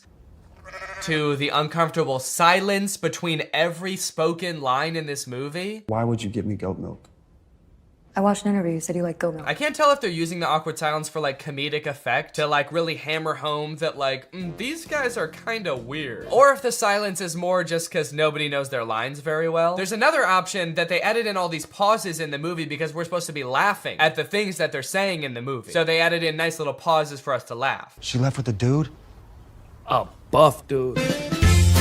And I don't think so. Honestly, I kind of feel like it was all the other advice on top of listening to that very inspirational, albeit non-hypnotizing recording every night that actually made the difference. At the end of the day, maybe I didn't need to get hypnotized to stop biting my nails. Maybe I had it in me all along, which is kind of inspirational and also makes me feel like shit in a way, because then it's like, why didn't I just do this earlier? Regardless, I am still open to the possibility that I was in fact hypnotized. I feel like if I can get hypnotized by the stage hypnotist, then I'll know for sure what being hypnotized feels like, and then I'll know for sure if I was hypnotized back then too. Hypnosis is a state of focus without much awareness of peripheral noise. You're concentrated on one thing and the world kind of slips away. This is stage hypnotist Chris Jones. He's been on America's Got Talent. He's performed all over the world for over a decade. So if anyone's going to be able to hypnotize me, it better be this guy. Also, the GoPro on my head died the second we started getting hypnotized, so don't get your hopes up for any shots from this camera. All right, fine, you can have this one, but that's it. Chris suggested that this would be a lot more fun with a group, so I got some friends together and we all sat down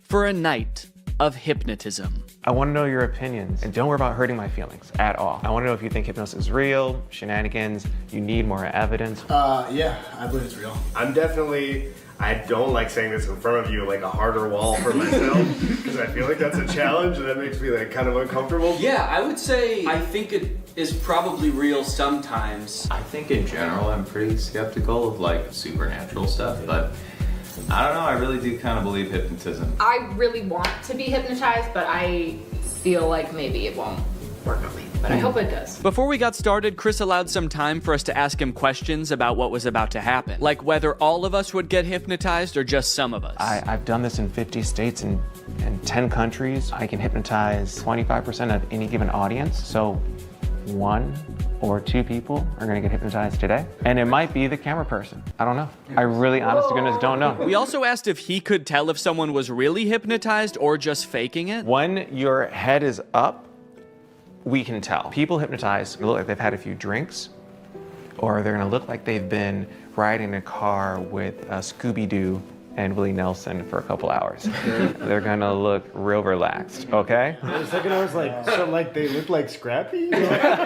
We also noted that Brian seemed to be the one who believed in hypnosis the most, and he was also maybe the most nervous about what was going to happen. Well, what are you gonna do to me?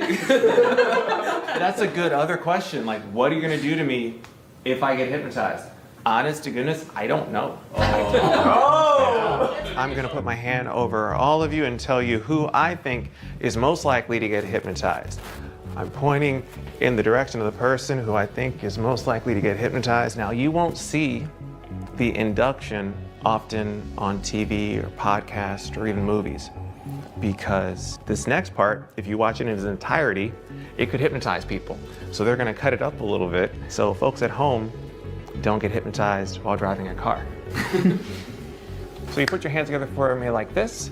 The induction lasted a few minutes, and just like the hypnotherapy, it seemed to involve getting us really relaxed. So there's different strategies getting someone hypnotized. I have you focus on my voice and your breathing. So take a gentle breath in. And it seemed to rely really heavily on using our imagination. Like he had us imagine that our fingers were pulling together with magnets. And you can whisper the words to yourself or out loud. The word is magnets. 1, 2, 3, magnets. And then I see who's the best candidate. The best personality, people have a great imagination. Imagine I put a 10-pound brick into that empty palm.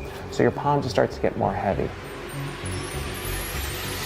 And then I make them drop and sleep all the way down, every muscle and every nerve. Allow your eyes to open.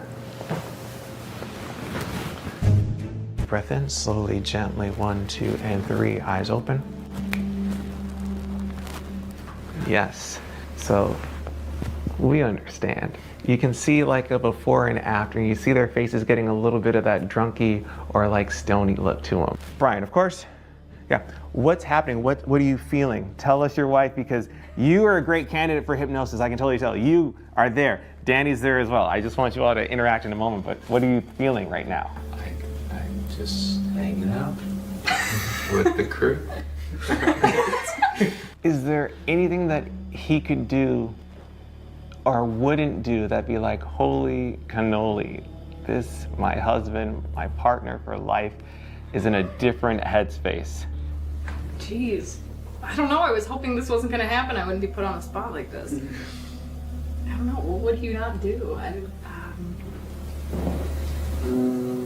For whatever reason, we couldn't seem to come up with a single thing that Brian would never do off the top of our heads. I guess that's just a testament to what an insane dude Brian is. Whatever the reason, all this uncertainty seemed to pull Brian out of his hypnotic trance. So Chris quickly moved on to his next target. Thank you, Brian, of course, and sleep. Relax and let go from the top of your head to the very, very bottom. Your feet relax, every muscle and every nerve and every fiber in your body. In a moment, I want you to picture and feel in your mind's eye that you again are holding on to a helium balloon. So make that right fist strong now. Make a fist and let that balloon I tie after your wrist pull higher and higher towards the ceiling. It's gonna extend now. Let that entire arm extend up towards the ceiling. Focus on nothingness but that feeling of lightness now. 3 numbers, you're gonna open your eyes, but your arm is stuck. Cement to cast iron in that position. You can't get your arm down. That's just the crazy shit. That's just how it's gonna work for the next 2, 3, 4, 5, 6 minutes. Your arm is stuck until I unstuck it. Eyes open. So this again is the hypnotic state. Everyone experiences it in different forms, shapes. What's on your mind? Please, the show is ours. The show is ours. This is interesting. I'm not sure if I'm hypnotized. I don't think I am. Yeah. But at any point, I don't think I am either. I mean, because I was really trying to go along with it and like, you know, do as much like, you know, mentally imaging things and I was like, he's not focusing on me for a reason. And it will all make sense in the end. Yes. Question? Can you put your hand down, or is it? I think so. It did feel stuck for a little bit. It does feel like it wants to be up. Not going down. Yeah. Well, it did just now, right? Is that okay? That's like... And I can't help but notice what we can all see clearly. That arm is back up there. That's like the resting position for you right now. That's not naturally. Yeah, that's how his arm always is. That's how my arm always is. Point one finger on that hand. When that finger touches you on the face, and it will, you're gonna go back to that state of deep relaxation again. Cool. This is a text message. All right. All right, you can share that with your husband. Go to sleep, Brian. Go to sleep, Brian. Great. Sometimes you get some folks. Okay.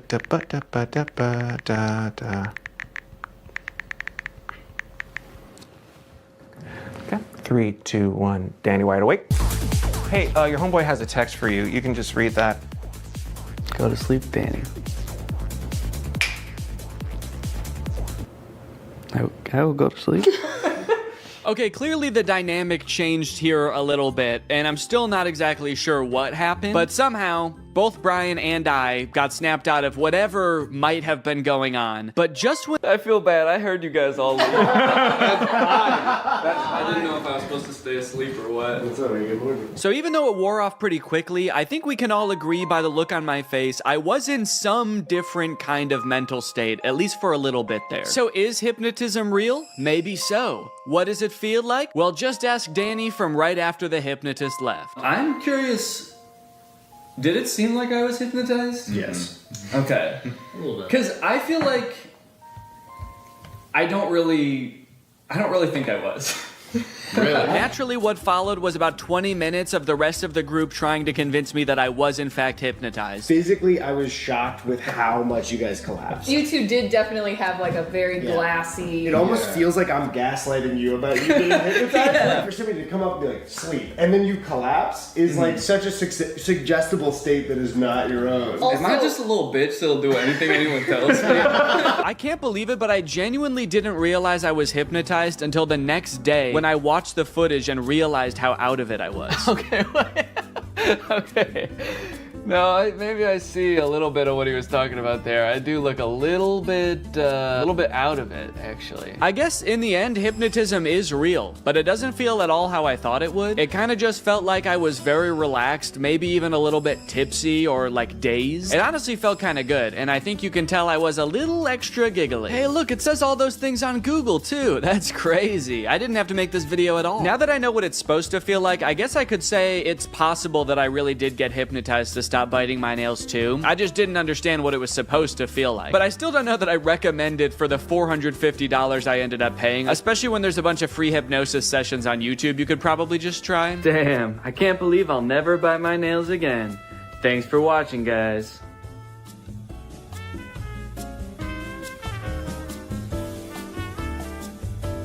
What's up, Greg, and welcome back to another episode of Please Stop Trying to Give Birth at Disneyland.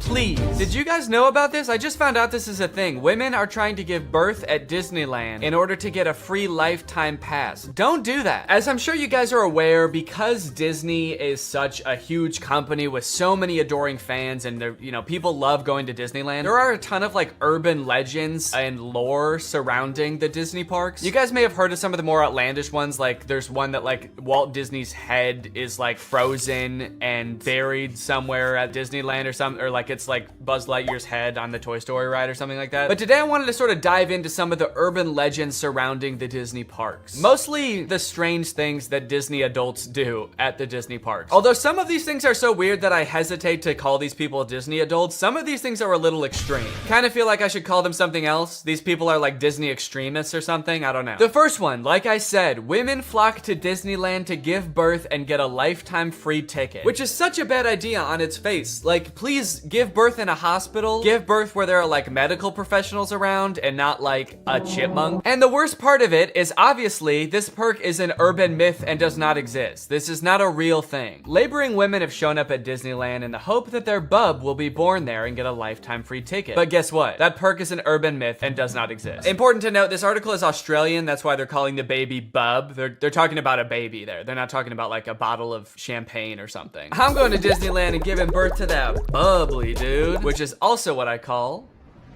having a fart. I just gave birth to a bubbly. As a veteran of the pregnancy game, I know for sure that the journey to motherhood, okay, that's a weird way to say I've given birth before, or just that I am a mom. As a veteran to the pregnancy game. So you have kids, right? Me? Yep, yeah, that's right. I've done 3 tours of pregnancy. I've seen shit you cannot imagine. The pain, the screaming. Yeah, I've heard childbirth can be pretty tough. The innocent lives lost. Oh. What? The airstrikes. So many civilian casualties. Are we still talking about giving birth? Yes. Laboring women are racing to Disneyland's gates in hopes that if their baby is born there, they will secure their child a lifetime pass. Okay, so the article goes on to describe that there are people that have given birth at Disneyland before, and people have tried to replicate it and give birth at Disneyland, and they've gotten caught, and it hasn't gone well. I do feel like the article is over-exaggerating, though, saying that laboring women are racing to Disneyland's gates. Like, pregnant women have, like, the baby already coming out and they're shoving it back in, like running into Disneyland. There's just like a crowd of angry mothers-to-be banging on the gates in front of Disneyland. Let us in! We must release our spawn! Like making a break to the Pirates of the Caribbean ride to do a water birth. I just feel like they're exaggerating a little bit. I don't know if I would characterize it quite like that. So you're probably wondering how this rumor started. Like, did Disney ever at one point give a lifetime pass to someone whose baby was born at Disneyland? Well, I will let this TikTok explain that. Today in Disney history, the very first Disneyland baby was born. Rosa Salcedo gave birth to a 6-pound, 10-ounce baby girl on a bench on Main Street, USA, right outside of the Plaza Inn. Can you imagine visiting Disneyland as a family of 2 and coming out as a family of 3? Yeah, I can actually. But not because I'm gonna give birth. I'm gonna kidnap Donald Duck. You're my child now, Donald. The perfect happy family of 3. Husband, wife, and my uncle Donald Duck, who I've been holding at gunpoint for the past 16 years. There have been 4 babies born at Disneyland, and all of them have been girls, but only one has their own Disneyland birth certificate. So that might not have sounded significant, but that's actually how the rumor started. The first baby that was born there, Teresa, got a birth certificate that was just like a Disney birth certificate that says like, this is the first baby to ever be born at Disneyland. And I guess like word got out that this baby got some kind of special certificate, and then people just started assuming like, oh, that's a lifetime pass. That baby got a lifetime pass. And from that moment on, has just been a rumor that if you give birth at Disneyland, your baby gets a lifetime free pass. So honestly, if you're like that big of a Disney fan and you do this, you don't even get a lifetime pass. You still have to pay to go to Disneyland. It's just your baby that gets in for free. And I kind of feel like babies get in for free to Disneyland anyway. Is that true? Children under the age of 3 get in free to all 4 theme parks and 2 water parks at Disney World. There you go. You want your kid to get in free to Disneyland? A better conspiracy would be just pretend they're 3 years old for their entire life. That shit could actually work. The article goes on to talk about a time where someone has tried to sneak in to give birth at Disneyland, and they hid in the bathroom while going into labor until I guess employees had to like assure her that her baby would not be getting a lifetime pass, and then she was like, oh, okay, fine, then I'll just go to the hospital. Once they assured her that she would not be receiving a lifetime passport, she came out and accepted the ambulance ride to Western Medical Center where her baby was born shortly thereafter. I don't know about you guys, but it kind of sounds like she failed the test. If you know anything about Disneyland, you know how well the cast members there, all of the employees, all the staff, all the people in costumes are trained to like respond to every circumstance. It sounds like you just entered the giving birth at Disneyland experience, and honestly, you didn't make it to the end where you get the prize. It also says that this discussion board, The Laughing Place, has some hilarious forum chats about this topic. So I guess other people have been like sharing stories about this happening on this forum, but when I clicked on it, it turns out that it doesn't exist anymore, which kind of sucks because I wanted to find out more times that this has happened, but honestly, it is probably for the best. Kind of sounds like they were talking about some pretty sick shit in there. You think you're gonna go to a Disney forum and see people talking about like, my favorite movie's Coco, but instead you see people talking about like, I'm gonna give birth inside of Pluto's house. I'm gonna go to Disneyland and get fucked by Goofy, and then Goofy's gonna be the father of my child, and I'm gonna give birth on It's a Small World. And I'm gonna make Elmer Fudd cut the umbilical cord. Is Elmer Fudd a Disney character? I actually don't think he is. But he's gonna be there anyway. And then me and my freak mutant, half goofy, half human child will both get lifetime passes. Free pass for life for my little freak. Passes or not, being born in Disneyland is a pretty cool claim.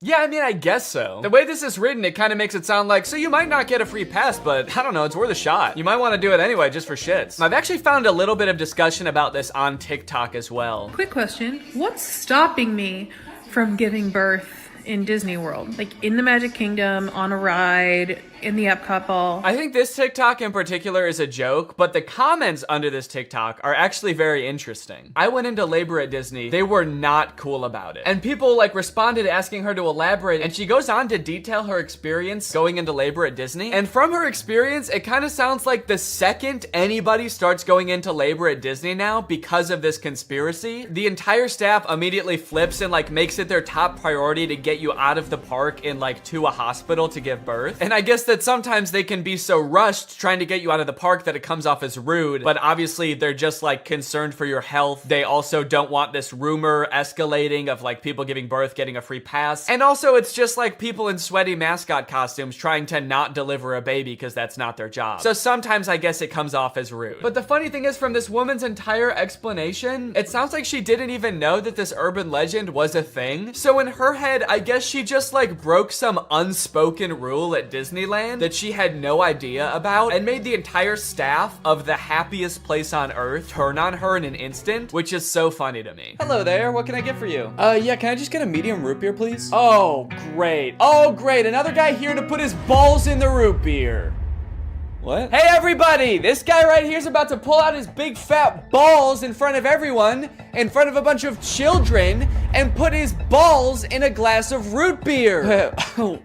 Why would I do that? Don't play dumb. I'm not playing dumb. I am dumb in this situation. You've clearly heard that if you put your stupid fat balls— why do you keep calling them fat— in the root beer at Disneyland, you get to spend the night with Minnie Mouse. Oh, what the fuck? No, I just wanted some root beer. Is that true? No, it's an urban legend. But no matter how many times we tell people it's not true, we still get perverts like you coming to Disneyland, ordering root beer just so they can put their stupid— don't call them fat— balls in it! Oh, come on, man, don't cry. I already am. Why do you still sell root beer if this keeps happening? Because if you shit in the root beer, you actually do get a free fast pass for Space Mountain. Okay, I don't want to put my balls in root beer, and I definitely don't want to shit in the root beer, okay? I legitimately just want to drink some root beer. Oh. Sorry, my bad, man. I didn't know. Okay, well, that's literally what I asked for, so here you go. Ah, what the fuck is that? It's Walt Disney's head. You said the secret code, so here's his head. No, root beer. What? I wanted root beer. I wanted to drink root beer. So no head? No. Overall, pretty disappointing that anyone actually believed this in the first place. In what world would Disney want to foster an environment where mothers are coming into their park, their theme park, to try to give birth? Especially if they're not like billing it back to the person that gave birth and being like, okay, here's your hospital bill, and because it's Disney, it was $1 million.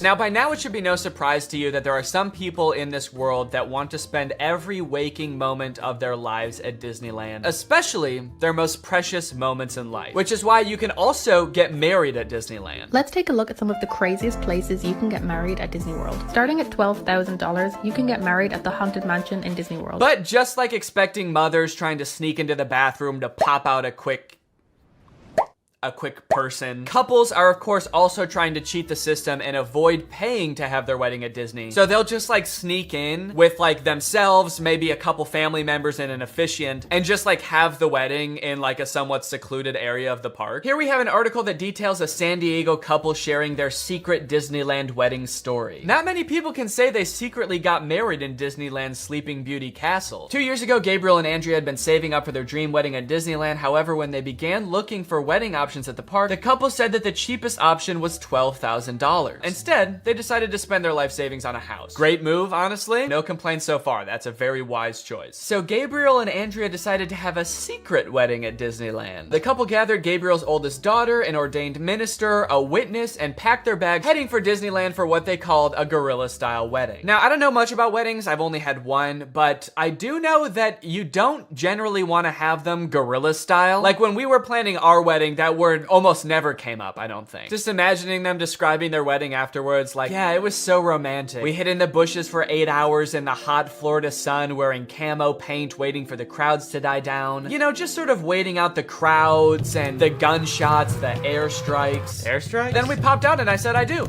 Happiest day of my life. Here's my favorite picture of the big day.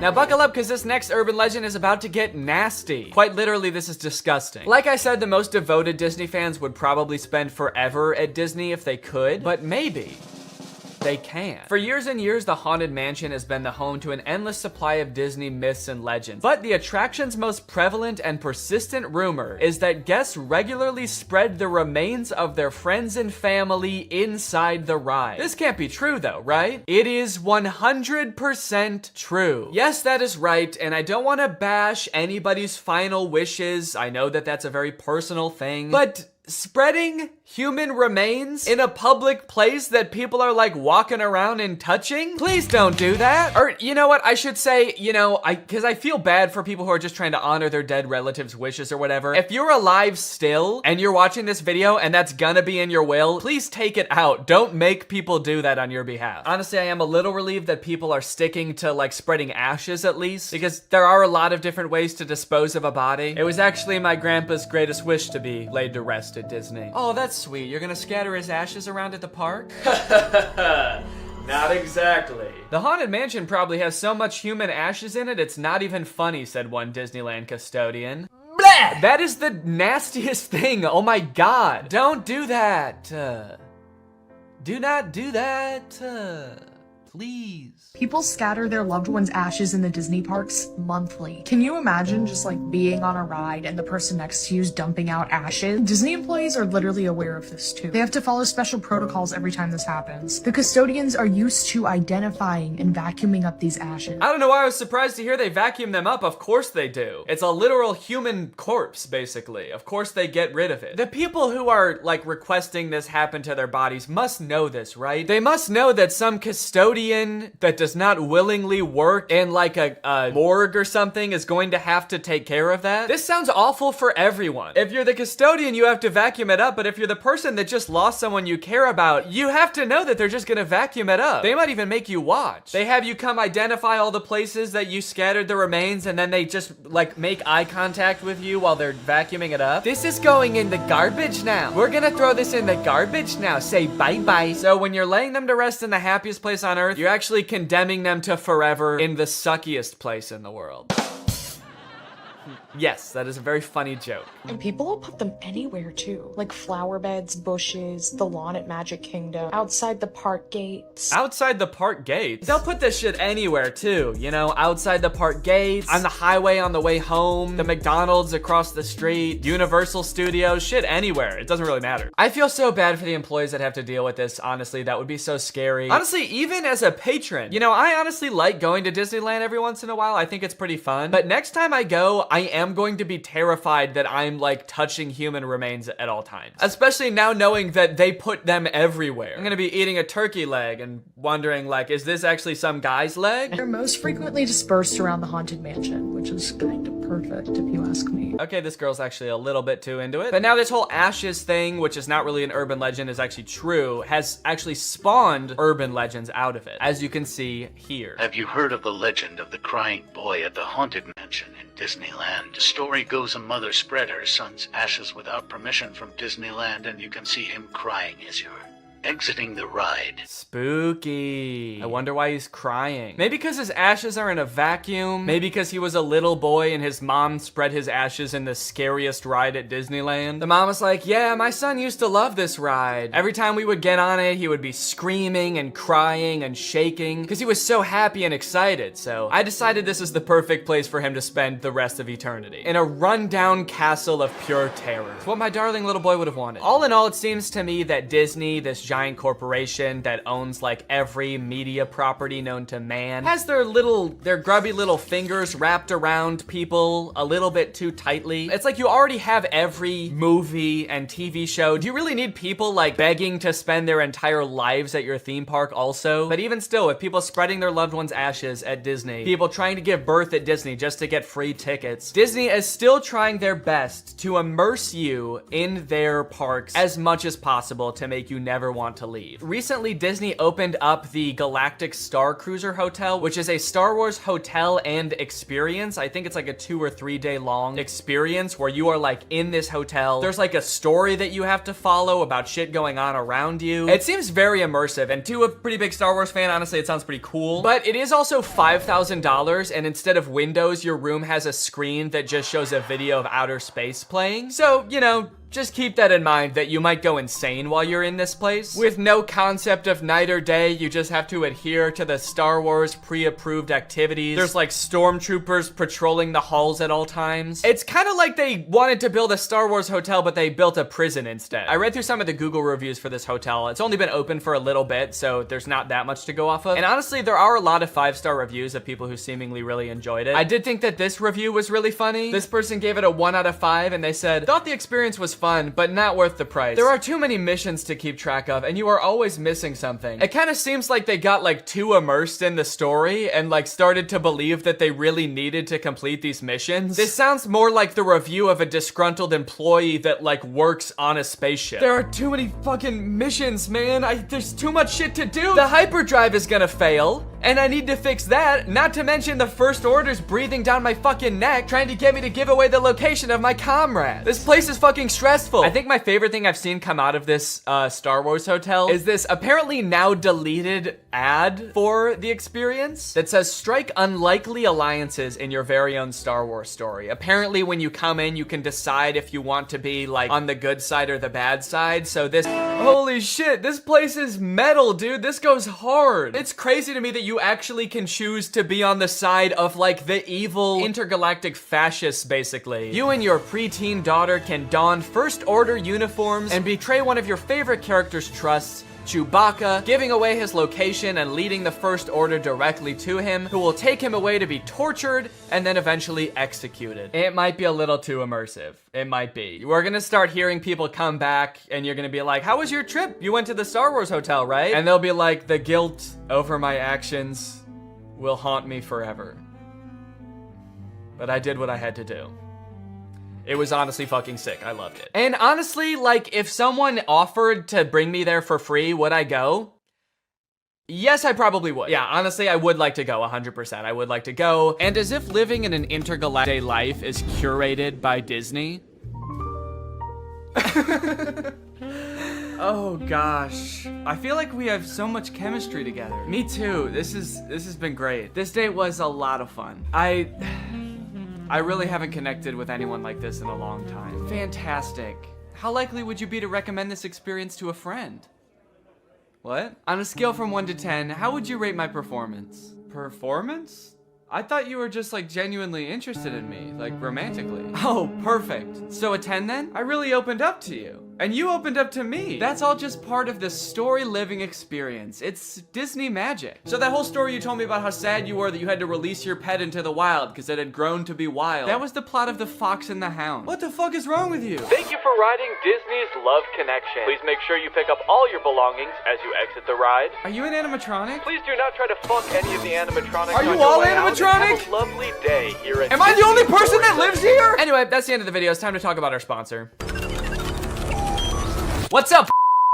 It's me, a hacker, and I'm so excited to steal your data because you don't have today's sponsor, ExpressVPN. You see, sending data over an unencrypted network is a lot like sending a postcard. There's no envelope to cover up your info and protect your sacred message. So any old creep with a little bit of basic computer knowledge and a little bit of free time can come along and check out all of your private information. I'm talking passwords, financial details, hell, emails. I'm gonna look at all of it. I'm doing it right now. Hey guys, I was just kidding. It's just me, Danny. Well, I wasn't kidding about most of it actually. Just the part about me being a hacker, but the rest of it is true. Oh, there's not enough light on my face now. Can I just sort of illuminate my face with this? Luckily, today's sponsor, ExpressVPN, is here to help. Because ExpressVPN encrypts all of your network data with their best-in-class encryption. It would literally take a hacker using a supercomputer billions of years to crack this encryption. ExpressVPN has the fastest speeds out there. They've got 24/7 customer support, and ExpressVPN is extremely easy to use. You can fire it up and get connected with just one click. I've got ExpressVPN on every device that can have it, just to have a little bit of extra peace of mind when I'm out and about, especially on public Wi-Fi. So if you want to find out how you can get 3 months of ExpressVPN for free, then head on over to the link in the description. That's expressvpn.com/Danny Gonzalez. That's expressvpn.com/Danny Gonzalez. Thank you, ExpressVPN, so much for keeping us safe, but also sponsoring this video. Thank you to you guys for checking out ExpressVPN. When you click on the link, it really helps to support my channel, so thank you for that. All right, thank you guys for watching this video. I hope you enjoyed it. If you're new here and you're not subscribed yet, make sure you subscribe and turn on my notifications to join Greg. Greg is what I call my army here on YouTube. We are a ruthless army whose violence and terror knows no bounds. Please subscribe and turn on my notifications to join, and I will see you next time. Bye-bye. To the average person, it might look like I'm about to commit shoplifting as I place item after item into my shopping cart and then leave without checking out, scanning my items, or talking to anyone. But I'm not shoplifting. I'm using technology. You see, this is a new type of store that uses sensors, cameras, and AI to track me through the aisles, adding every item that I pick up to a virtual cart. And the moment I exit the store, it charges my account. It's an incredible new technology created by Amazon called Just Walk Out, and it's in dozens of Amazon Fresh grocery stores, just like this one.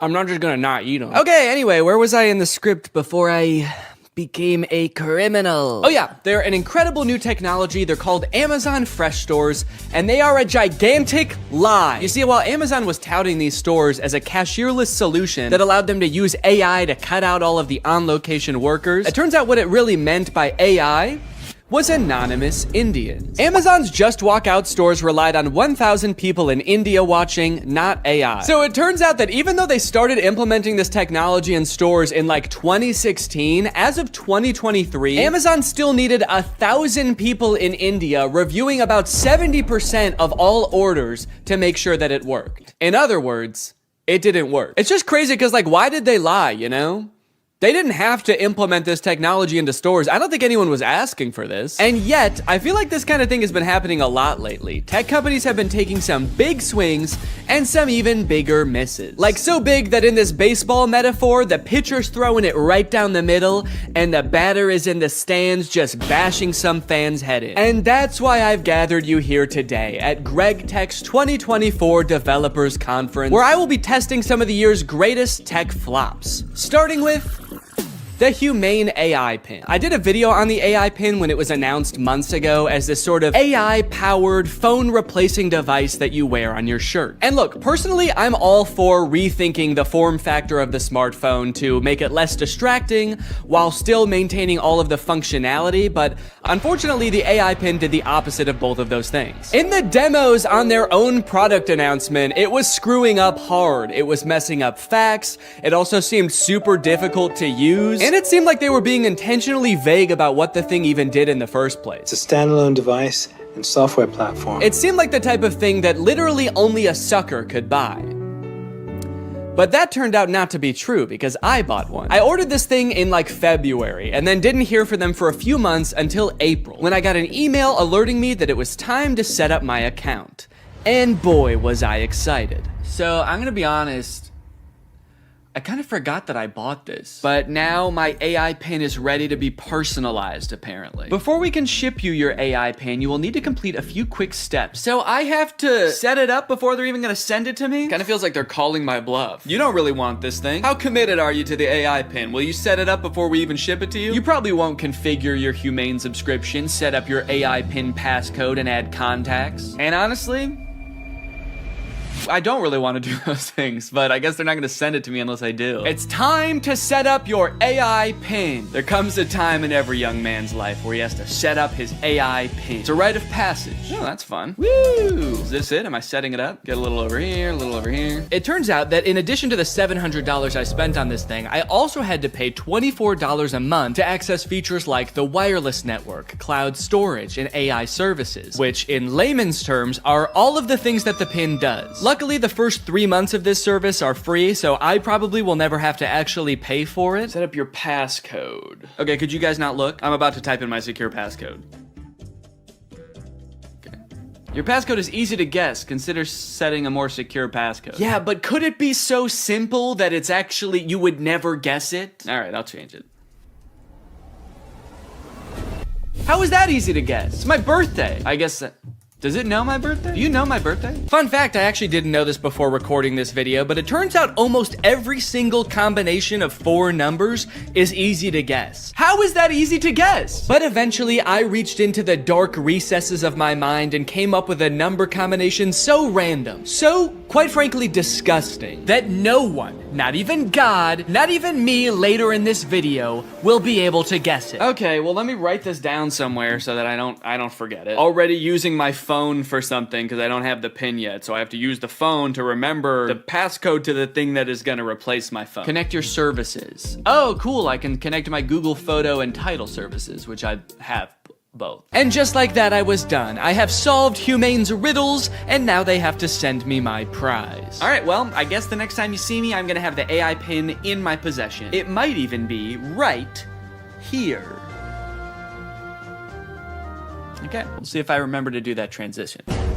I don't remember the transition I was gonna do, so don't ask. At first I was pretty surprised by how big the box was. I thought that I had just ordered a little tiny pin, but I guess it comes with a bunch of accessories, like a sticker that just says Humane. Cool! But you guys don't care about all that. You guys just wanna see the pin. And my God, she was beautiful. What? Oh, shit. Okay, that's my bad. No, I thought that it was gonna be attached in there more securely. Come on, Danny, you dunce! But a dunce who was about to become half dunce and half machine. Oh! Oh! In order to start using the pin, I had to unlock it with my passcode, which was explained to me via the laser ink display and an extremely coherent AI voice. To enter your pass, tap the touchpad, push, and then pull your hand out to get started. Then raise it if you don't see the laser ink display. Okay, this is kind of crazy though. Look at it. Look at this. This is like the weirdest way to type in a number ever. I'm gonna do my passcode now. Wrong. I forgot what my passcode was. Incorrect passcode? What would I have made my passcode? I forgot that I made a passcode. I forgot that I wrote the passcode down in my phone. I tried to click forgot passcode and it told me to go to this website to change it. But somehow, in order to do that, you need to know your existing passcode. Luckily, I recorded me making the passcode so I could go back and watch the screen recording of me doing it. If I was not a YouTuber recording a video about this product, I think I would be locked out forever. Come on, come on, come on, please. Yes, yes, welcome Danny. All right. After months of waiting, I was in. Now it's time to see what this device is capable of. What is my name? Your name is not currently known. Please provide it if you would like it to be remembered. Actually, what's a cool kind of techno cyber sounding name that you could call me instead? Creating name. How about Neon Vortex?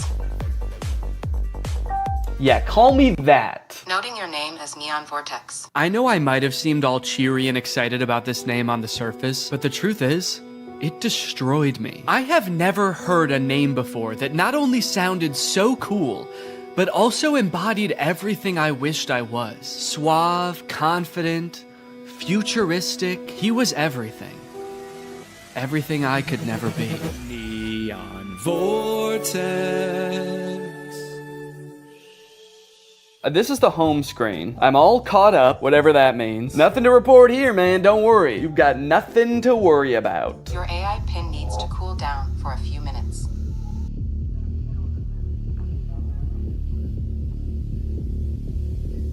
What? Yeah, so apparently it does that.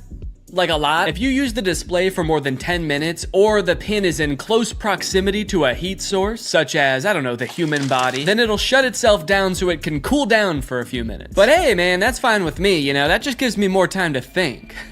To think about him. The next day, I decided to put the pin's basic phone functionality to the test. Things like calling, texting, navigation. Since this thing is essentially supposed to replace your phone, it should be pretty convenient to do all this stuff on the pin.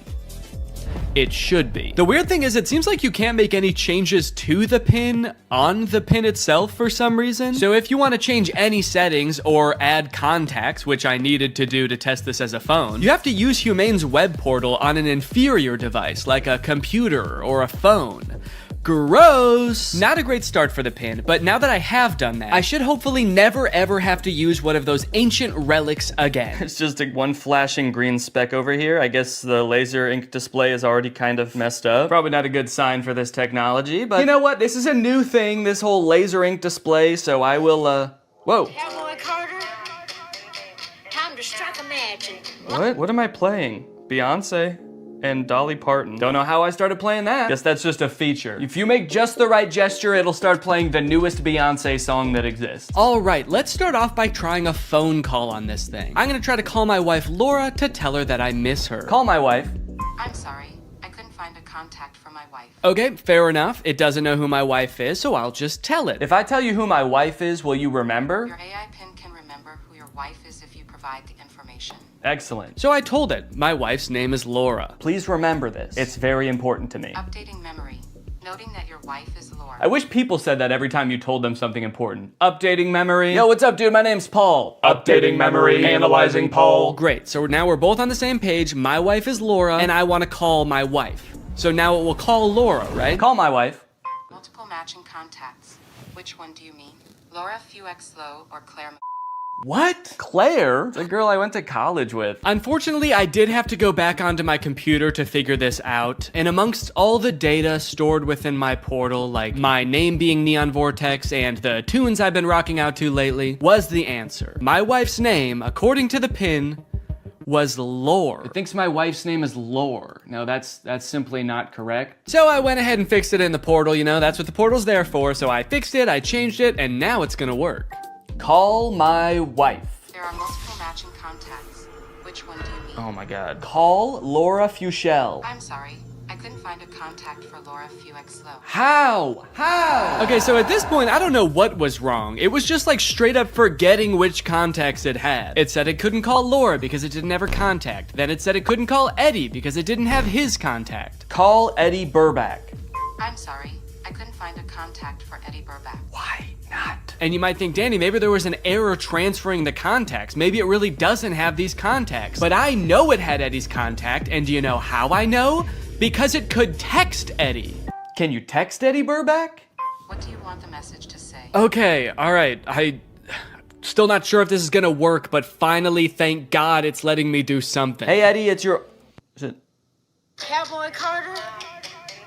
Time to strike a man. No, I'm not trying to play Cowboy Carter. Oh God, now it's playing Metro Boomin. Stop.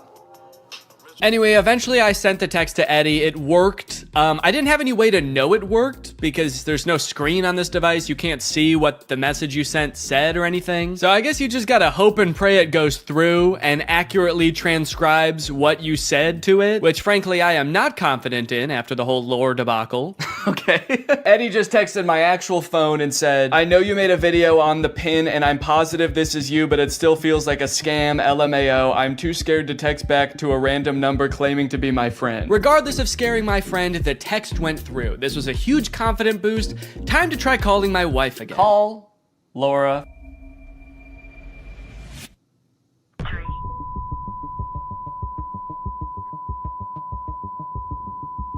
What? What is... Message has been recorded. Record your message after the tone. Oh, whoa. Simply hang No, up no. when done. Or for delivery Hang up. options, press the pound sign. I don't want to play like that. I don't want to play Metro Boomin. Hang up. Am I still recording a message? Cancel. I've been on the phone with her for a minute. Hang up.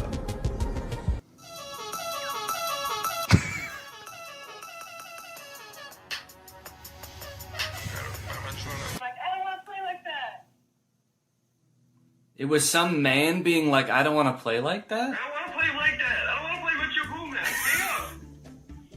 Am I still recording a message? Okay, well, yeah, I'd say that was a success. I'd seen a few demos online of Humane's GPS navigation solution. And while it did seem kind of annoying to have to hold your hand up like this the entire time, it seemed pretty doable. As long as they stuck to this and didn't do anything crazy like, I don't know, going in a completely different direction and making it borderline unusable. So to test it for myself, I drove to a part of town I don't know very well, about a mile away from the nearest Smoothie King with hopes of the pin guiding me to a delicious, delectable treat. Navigate to Smoothie King? Head north on South Columbia Street towards East Gardner Road. Turn right onto East Gardner Road, then left onto South Washington Street. Follow South Washington Street and turn right onto East Chicago Avenue. It just gave me all of the directions at once. I wasn't ready for it. What, am I supposed to have a notebook to write that down? Also, sorry for the noise. If you live in Illinois or one of the surrounding states, you know, it's cicada season. It's the year of the cicada and they're everywhere. Oh.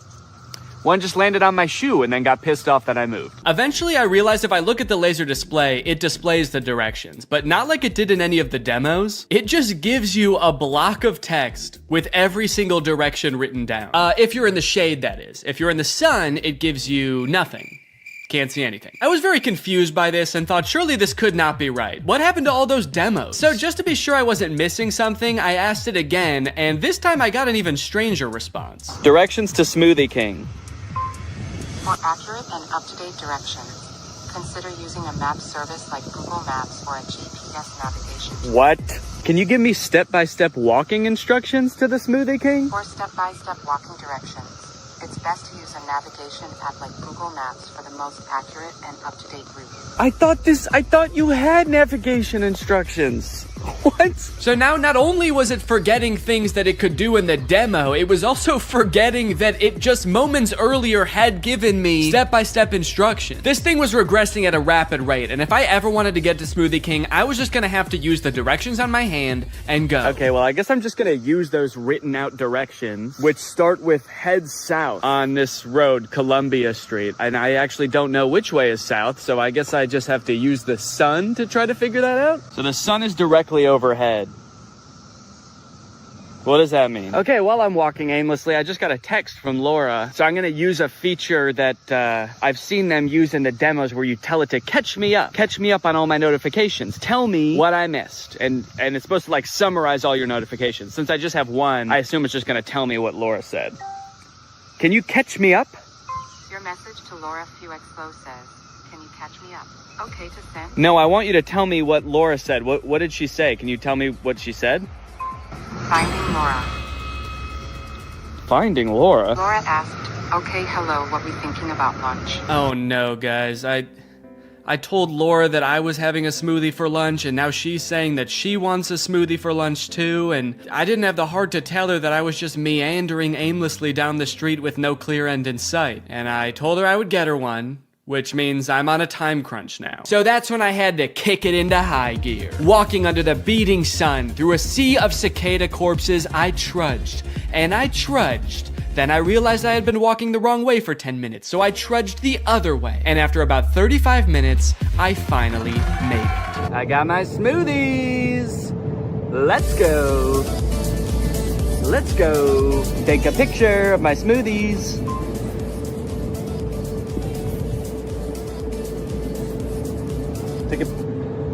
I don't know if it took the picture. All right, gang, now that Papa's had his smoothie, it's time for a smoothie-fueled lightning round. Enough about practical functions. Let's see if this thing can have some fun. First, can it do bizarre music prompts? Play music written by YouTubers named Danny.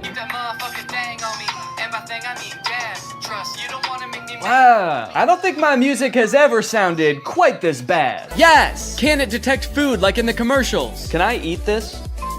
Yes, you can eat the mandarin orange. Yes! Unless it's a tomato and you hold it so I can't see the stem, in which case it thinks it's a red ball. It's a red ball. No, you cannot eat it. Oh, what are you, my mother? I'm eating the red ball. Not safe to eat the red ball. Please reconsider. Can it prevent me from eating too much salt? No, you cannot eat the salt directly.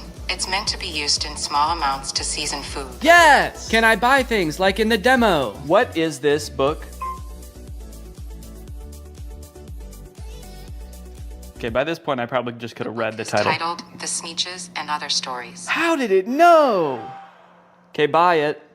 Purchasing is not supported. No! But most importantly, can this AI be sweet to my dog? You can be sweet to the dog by petting it gently, giving it treats, speaking to it in a calm and soothing voice. I'm happy to report that yes. Yes, it can. It's a good boy. And here's a treat. Good boy. You know what? Now this isn't so bad. This is just petting a dog. This has nothing to do with the AI pin. Does anyone want to buy this from me? It's, really good. Over the past few months, Mark Zuckerberg has been hopping on the AI bandwagon hard, adding AI features to all of Meta's apps, most notably perhaps in Instagram, where you can't even go to the search bar without Meta's AI trying to suggest searches to you. Sorry, do you think that I came to the search bar because I knew I wanted to search, but I didn't know what for? That's not how searching works. They've also released a bunch of chatbots in Instagram. I like using the word release there because it kind of sounds like a tech product is being released onto the world, but it also kind of sounds like they're unleashing a horde of monsters upon us. They've released the AI chatbots! Oh fuck, that one looks like Mr. Beast! This is really awesome, you know? Personally, for me, one of my favorite things about social media is that it started out as a way to connect with each other, but ended up actually making people feel more lonely. So Meta's solution was to use algorithms and manipulate people's emotions to make them even more addicted to the platforms. But then that didn't work either! So now their much better solution is to replace what little human interaction we already got on these platforms with chatbots that look like Mr. Beast for some reason. And I think this is really gonna fix this whole system right up. So I'm very excited to get into these Meta chatbots, but first, I have a very special announcement because this video does have a sponsor, and it is the Pokemon Company International. Guys, this summer in Pokemon Unite is gonna be incredible. You got Ho-Oh sweeping in, and you can snag it for 0 cost. You also have a very cool looking Dark Lord style Charizard Hollowware, which is so cool, and I wish somebody would call me Dark Lord style just once in my life. This summer, you could catch me roaming around the gamer world. My trainer's name is Danky Gonky. Go ahead, hit me up, add me to your squad, let's go and do some battles together. There's a challenge called the Divine Forest Challenge that lets you trade for a Ho-Oh's license, and guys, let me just tell you, Ho-Oh's no joke. Bringing back defeated allies with its Unite move, Rekindling Flame. You got other sick moves like Sky Attack, fire spin. You're gonna be unstoppable with this thing. This game is just busting at the seams with gifts, daily free prize machine ball throws that promise a hollowware treasure. So if you want to hop into the game, click the link in the description, get into the Pokemon world, and make this a summer to remember. Again, click the link in the description to get Unite today. It's totally free to start on iOS, Android, and Nintendo Switch. And now let's talk chatbots. I'm still actually not sure what the point of adding these chatbots into Instagram is, so I asked it, what can you do? To which it responded that it can help in a variety of ways, from helping to plan a vacation to creating art, which is actually kind of a crazy coincidence, because those are the exact two things that I would literally never want an AI to do for me. It went on to say that its strengths are answering questions, generating text and images, and just chatting. But at this point, all I could think about was the fact that it told me it could plan a vacation. I thought there was no way it could actually do that. And I was right. Can you help me plan a vacation? I'd be happy to help you plan a vacation. To get started, I'll need to know a few details from you. Here are some questions to consider. Where are you interested in going? How long do you have for vacation? What type of vacation are you looking for? What is your budget for the trip? Are there any specific activities? Do you have any preferences for accommodations? So I'm gonna say I wanna go somewhere fun and tropical, a nice getaway for me and the family. I'd like to stay at a hotel for 5 days. With all of this information, it suggested a few tropical getaway locations like Hawaii, Cancun, Phuket. But then it said something that I did not expect. It says it can also help me with booking flights and hotels. How can Instagram book me a flight? I'm calling its bluff. I actually don't think this has the capability to do that, because why should it and why would it? So I'm gonna say, okay, book me a flight for next week to Cancun and book the hotel. For flights, I recommend checking out websites like Expedia, Kayak, or directly on airlines websites such as American Airlines, Delta, or United. Yeah, great idea. That's what I would have done anyway. That's like if I went up to an old lady who needed help crossing the street and I said, "Excuse me, ma'am, can I help you cross the street?" And she said, "Oh, thank you, young man, that would be lovely." And then I said, "All right, just put one foot right in front of the other until you get to the other side." And then I gave her a little shove, and I went on my way. Oh, good. It also listed hotel recommendations and then said you can book hotels through websites like link unavailable, or directly to the hotel's website. Thanks. Let me know if you'd like more recommendations or help with booking. Nah, man, I'm good. Okay, so maybe it lied about like the very first thing it said it could do. That could mean that this is a very poorly built tool that doesn't know nothing about crap. But on the other hand, it could mean that this is a very well-built tool that is evil and designed to lie. So I gave it another chance and asked it to entertain me with a game. Let's play a game of treasure hunt adventure. I'll be the game master and describe a scenario, and you decide what actions to take. Okay, pretty cool. This is like one of those old school text-based adventure games. It gave me this long introduction about how I've heard rumors there's a treasure hidden in the jungle, guarded by an ancient temple. It's really trying to set up this mystical world for you to explore. And then it gives me some multiple choice options. I am curious if I can pick options that aren't one of these options. I'm just gonna say, I find the treasure and go home. It's really thinking about this one. It's like, what no, you can't do that. Congratulations, you've reached the treasure. Dang, dude, this game was easy. Would you like to play again or try a different game? No thanks, that was too easy. But it's not just the meta AI. That's not the only AI on Instagram you can talk to. Because a few months ago, Instagram licensed the likeness of a bunch of celebrities like Mr. Beast, Paris Hilton, Tom Brady, so they could make these AI influencers that just have the same face as these celebrities. So here's the Instagram profile for Comedy Zach. He looks exactly like Mr. Beast, but his name is Zach, and he's an AI managed by Meta. He says, "Message me to get roasted." Then you've got Brew, who is Tom Brady, but instead of a football player, he's a sports-obsessed trash talker. Step into the Brew zone and prepare to have your sports takes flame roasted. Wait, why do both of them roast you? Why are both of them mean? This AI gives fans a chance to... What's up, Greg? If you've seen my video about the Disney Channel original movie Zombies, then you know I have some deeply troubling feelings about that movie. It's a very poorly made, weird, cobbled together metaphor for racism, and on top of that, a lot of the lore surrounding the zombies doesn't make any sense. So I ended up walking away from that movie feeling like I had so many unanswered questions, which is why when I found out there are 2 more movies in this franchise, I was honestly thrilled. I could actually get some answers to my questions. They'll dive into the lore a little bit deeper. Then I watched the movie, and realized that was a very dumb assumption to make. This movie does not answer any of the questions that you might have had about the first movie. In fact, it introduces a whole bunch of new lore that like is even more confusing and also kind of contradicts with the lore from the first movie. Now, all of that might lead you to believe that this movie is gonna be really bad, like even worse than the first movie, but honestly, this movie is not that bad.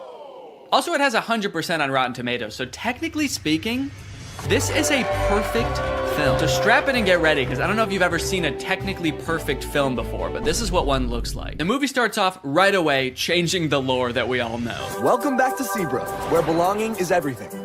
Wait, so these beasts are different beasts? These are a different sect of beasts? Which sparked an epic battle. There was a war? Seabrook settlers bravely fought off the monstrous attack and discovered a powerful energy source. And that blew up and created beasts. Different beasts. There's this power source that runs the entire city. Don't you think during the 200 years since this happened, someone should have like looked into this, made it a non-mysterious power source? They were like, we'll call this beautiful land Seabrook. We'll build a school to teach our young, a hospital to treat our ill, and a power plant that might blow up. We do not know. The cheerleaders are having fun at cheer camp. Zombies are entering all facets of normal human life. Zed's dad has even been hired as the project manager to demolish the old power plant, which I'm sure will have little to no consequence in this story. The message of the song is undermined a little bit when the cheer captain Bucky launches an underclassman into the air with a high-powered water bazooka called the Buckzooka. Just a little bit of playful hazing, I guess, for the underclassmen. Oh, you want to be a cheerleader? How about some internal bleeding?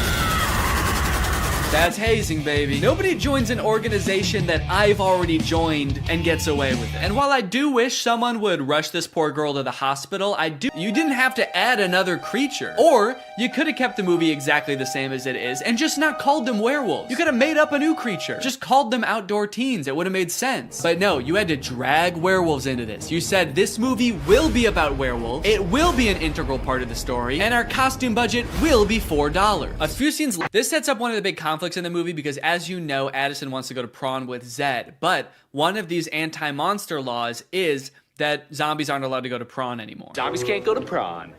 Ouch. And when I say one of them, I firmly believe that is the only emergency monster law. It's the only one they talk about in this entire movie. They let so much else slide in this movie, but that's the one thing they're like, no, we cannot have zombies at prom this year. Ouch. You'll see in a bit why that's so strange, but right now we gotta go check in with the werewolves because they're setting up a conflict of their own. And you know we don't have much time. Our necklaces are almost out of power. So the werewolves all wear this stone around their neck. It's called Moonstone, and it's sort of what gives them their power. I guess it's like some kind of mysterious power source or something. But it turns out that like 200 years ago, somebody or some group of people stole prophecy that the werewolves have about some white-haired lady who's gonna lead them to more Moonstone. This is the kind of lore that gets you a 100% on Rotten Tomatoes. Even if the girl is the great alpha. A girl? The great alpha? I'll believe it when I see it. Then they open up a vent and crawl into it, and they wait until morning. So, kind of seems like they didn't really need to go at night, did they? They all file into the vent so dejectedly. They're like, maybe we should have researched what this place is. I guess we don't know what a school is. They're not here at night. That'll tame those beasts. You know, for a government that just found out werewolves exist, they sure seem to have the exact chemical compound that would hurt them most. Colloidal silver shuts down their nervous system instantly. Just a hunch. Then Addison and the cheerleaders show up, and then Zed and the zombies show up, and now they're all singing, trying to convince the mayor to shut this thing down. Okay, at this point in the song, they're just having fun with it, man. They're just splashing of thousands around the world. But it wasn't the whole cast, actually. Zac Efron couldn't be there because he had a commitment. He was filming Hairspray at the time. So who did they get to fill in for him? Living in my own world. Didn't understand. It's Drew Seeley! Drew Seeley! I'm sure they advertised the fact that Zach wasn't going to be there and Drew would be in his place, but I have to imagine every concert, there were like one or two kids that were like, what the fuck?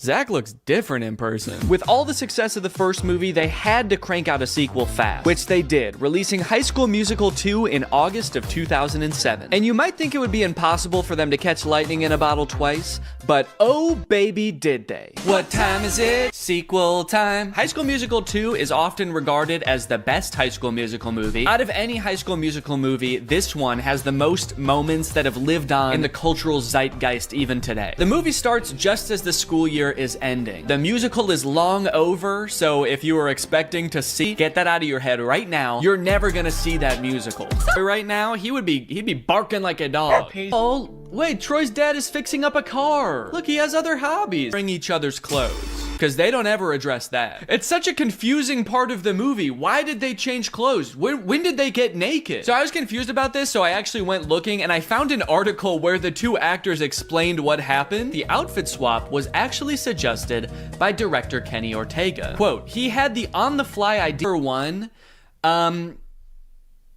I don't know, I kind of feel like they lost a little bit of inspiration at the end here. Kind of feels like they forgot what moral they were working towards for the end of this one, and they were like, and we're all together in this one also. And the movie ends with Gabriella wooing several times while looking over at Troy for approval. And that's the end of the movie. And now I'm very excited to watch. But many believe it could be the result of a particular type of food poisoning. Yeah, crops like rye can end up growing a type of fungus that basically makes you crazy. Could it be? Of how they're feeling. But a closer look reveals something shocking. Like at the karaoke party. Now you might think that a moment like Get Your Head in the Game is totally different. You know, that song doesn't really exist within this universe. But what is Troy's ringtone in the second movie? But how could an entire school become poisoned by a rare fungus? This man, who convinced us he had relevant qualifications, believes it could have been a certain freaky genius girl. It could be that by growing a fungus in a lab, Gabriella was able to manufacture a sort of singing stuff had he not been under some kind of drug-induced hysteria. After all, Troy is so cool and singing is for weirdos. So it could be the fungus, or maybe Gabriella's some kind of fucking witch. The High School Musical bonus soundtrack. You love High School Musical hits like Get Your Head in the Game. Well, now's your chance to own the extended soundtrack, like Coach Bolton's Crisis. What's up, guys? I'm 16. I'm the new player on the basketball team. I'm really excited to play. Yeah, Mr. Bolton, we know it's you. And Gabriella's on the news. A little boy drowning. I don't know, we can go play basketball down the street. For the record, the reason I've never heard of the University of Albuquerque is because it's a Catholic liberal arts school that actually closed in 1986. So I guess these characters live in some sort of alternate dimension where it stayed open and went on to become a basketball powerhouse. Mr. Bolton! Mr. Bolton! Yeah, all of a sudden, he doesn't know if he wants to go to Juilliard or U of A. See, he really never did care about Gabriella. He just wants to sing. Somebody just let this kid sing. Just tell him it's okay. Imagine having everything. Jeez, that song started so abruptly. No intro, no build up. It's kind of scary. Oh, this is a look into some kind of strange alternate future where Troy chose neither basketball or Juilliard and became a stalker. I want that to be how this movie ends. Troy choosing between two incredible futures, and instead he just throws his life away. It's like, I can't decide. I don't fucking know. Ms. D said that there's only one scholar. Two, it's that they can both afford to go to Juilliard. Why do they need to take the scholarship away from somebody else? Which one do you think I should wear? Well, I've never been asked to a prom, but this almost sounds like an invitation. Did she say she's never been asked to prom? What about last year? They were dating last year. Troy didn't want to go to prom with her. His dad was probably making him run basketball drills. The only place you're going, Troy, is downtown with the ball. Make sure you bring the ball. Time for another song about how much Troy and Gabriella love each other. There's already like two very sentimental songs between these two. They are really setting us up for heartbreak, I feel. And also just spending like an unnecessary amount of time being like, these two are in love, okay? Don't forget that they're in love. That way, when whatever happens, we're gonna all be sad, all right? So that way, when Troy picks U of A and Gabriella gets hit by a bus, it's gonna be sad. I think they're gonna end up going to the same college. They couldn't possibly end this entire series by being like, they didn't actually like each other that much. They're just gonna call it quits. Where's our clothes? Yo, Rocket Man. Why do I feel like they're about to haze these kids? You know, we weren't just given these lockers, we had to earn them. Right.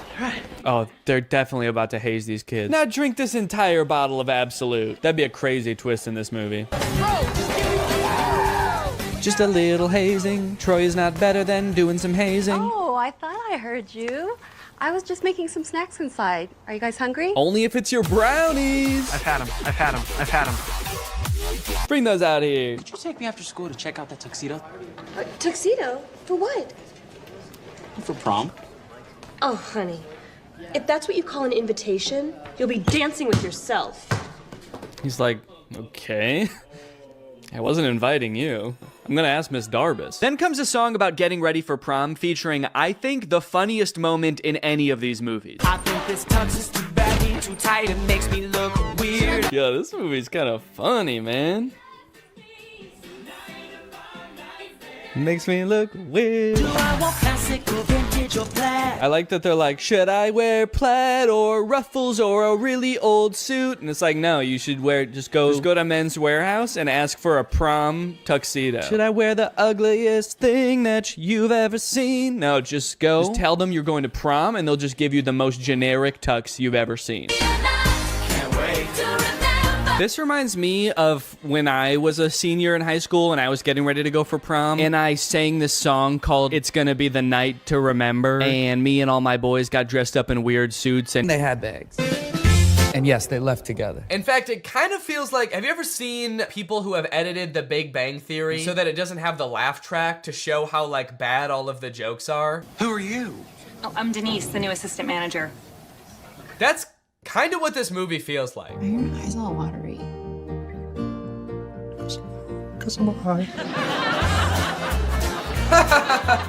That's way better. Bazunga. It's so fitting that this movie feels like a bad YouTube video from 5 years ago, because I'm pretty sure they filmed this at Rice Gum's old house. Did something happen in that house? Is there like a curse? 100 years ago, one of Hollywood's earliest YouTubers died in that house, and now all the content that's created there is cursed to be mad disappointing. Okay, so now they got to investigate what's happened to Apple. London's phone is broken, so he can't contact her, so the only thing he can do is go looking for her. So he goes to the last place she was seen and talks to Pete Davidson. Did you see Apple? Yeah, she was just here like 2 minutes ago. Did she say where she was going? You know what? She did. She actually... No, are you fucking crazy? You guys never talk to me. I mean, the only reason you know my name is because it's on my name tag. Right there. B-E-R-R-Y. Barry. Pete Davidson feels like he's not really invested in this movie at all. He breaks the fourth wall a little bit too much in this movie. He reads his name tag like he's making fun of the fact that it doesn't say Pete Davidson. He's like, Barry? That's not my real name. My real name's Pete. It's funny because I'm very clearly Pete Davidson and not some guy named Barry who works at a valet stand. There's also a scene later on in the movie where he looks directly into the lens of the camera. I think they could have cut that out. Well, talking to Pete Davidson, sorry, Barry. It's just so funny that he's pretending to be Barry. Talking to Barry didn't get him any leads, so I guess that means now it's time to go to his audition. No, sorry. Sorry, he breaks into Apple's house to find clues? Find clues, please. Find clues of what? What might she have left lying around that would indicate whether she made a typo this morning or not? They find a bag of her fingers? She was missing her fingers this morning. That's why she fucked up the tags. Oh. We should probably call the police, right? I'm not breaking into my girlfriend's house.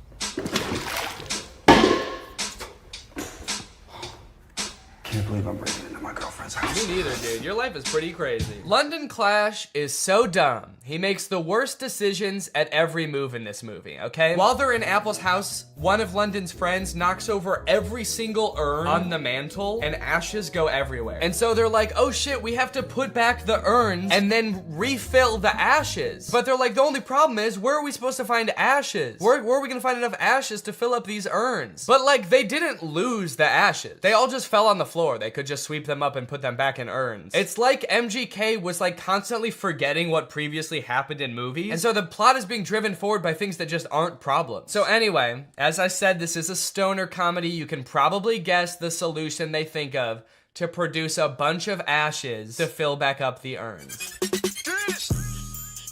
I'm a stoner. Yep. They're gonna smoke a bunch of weed. Ah, bunch of weed. This movie's crazy. They're gonna smoke a bunch of weed.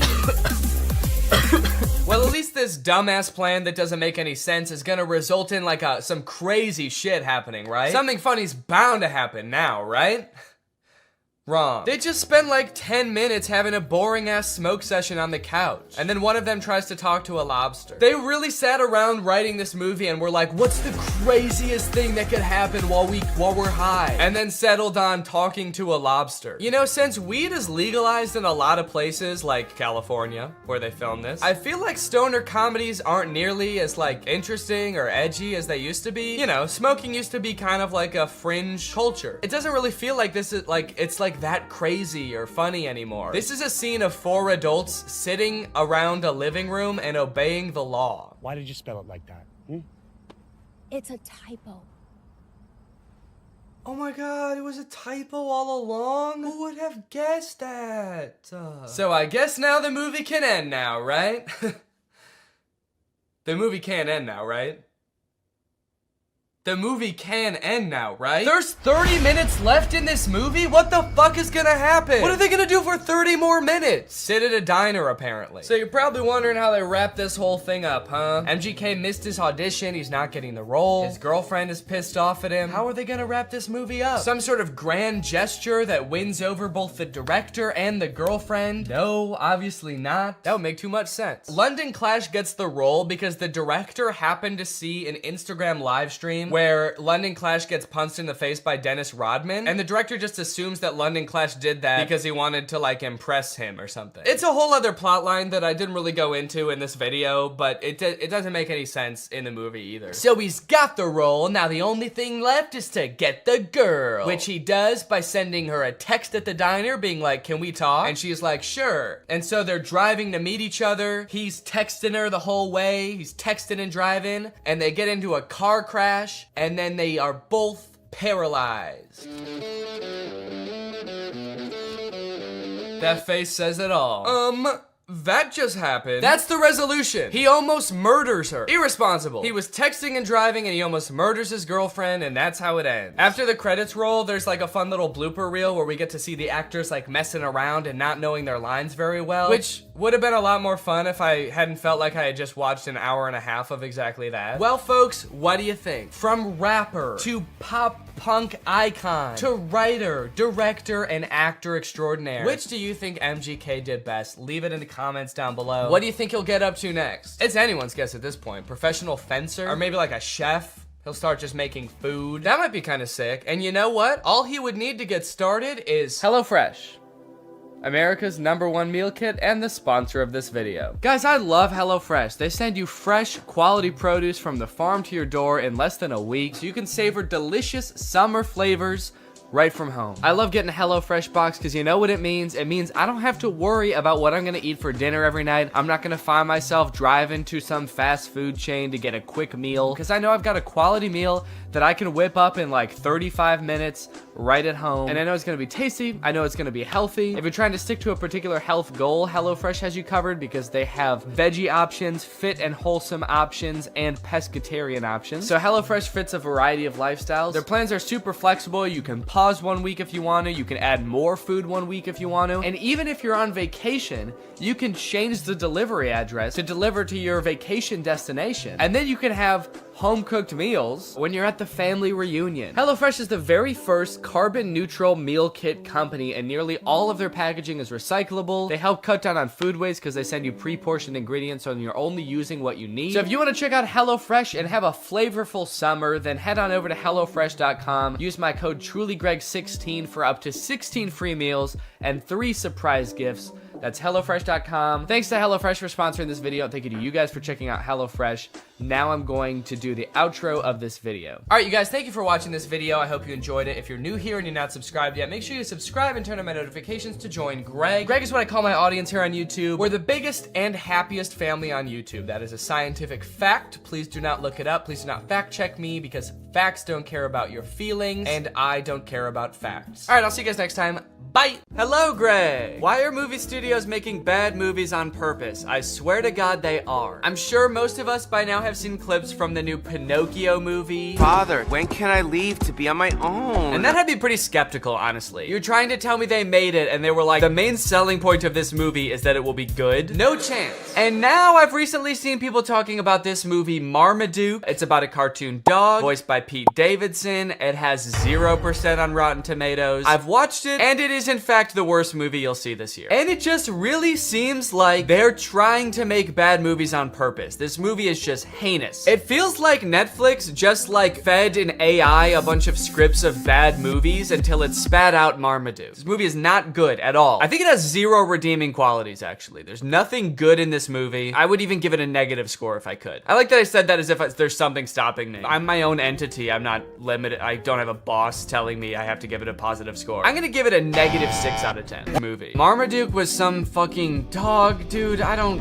care. I'm dating a Kardashian, man. You think I need this? I personally don't have a problem with Pete Davidson. He's a funny guy. He was not up to the task of being the main character in this movie. This is a cartoon dog. You need someone with like a crazy range. Pete Davidson's emotions range from high and pleased down to high and indifferent. That's about all the variety you're gonna get out of Pete Davidson. After watching the movie all the way through, I'm not even 100% sure that Pete Davidson even knows he's in this movie. I haven't seen Pete Davidson do any promotion for this movie. I don't think he's done interviews talking about, you know, getting into the role of Marmaduke. I would not be surprised if they just like took audio excerpts of Pete Davidson from like other TV shows and just like found a way to make a movie about a dog around them. Go ahead and look at the characters in this first scene here and tell me, what is your reaction? Art is subjective. What you like depends on key body shapes in the universe of Marmaduke. There is eerily slender, bouncing egg. That's right, they don't walk. The round characters, they just kind of bounce from place to place. And then there's Mom. Mom has a serious case of the Pixar mom syndrome. I guess the creators of Marmaduke decided to take a page out of Pixar's book when designing the mom, and then they ignored all the other pages in the book about like how to make a movie. Anyway, through a little bit of narration, we find out that the reason Marmaduke is not allowed at this party is because he's basically a terror to the family. Marmaduke is a nightmare. He chases the cat, he tackles the local butcher for some bones, he beats the shit out of the dad. This dog is terrorizing his family. This is a bad boy.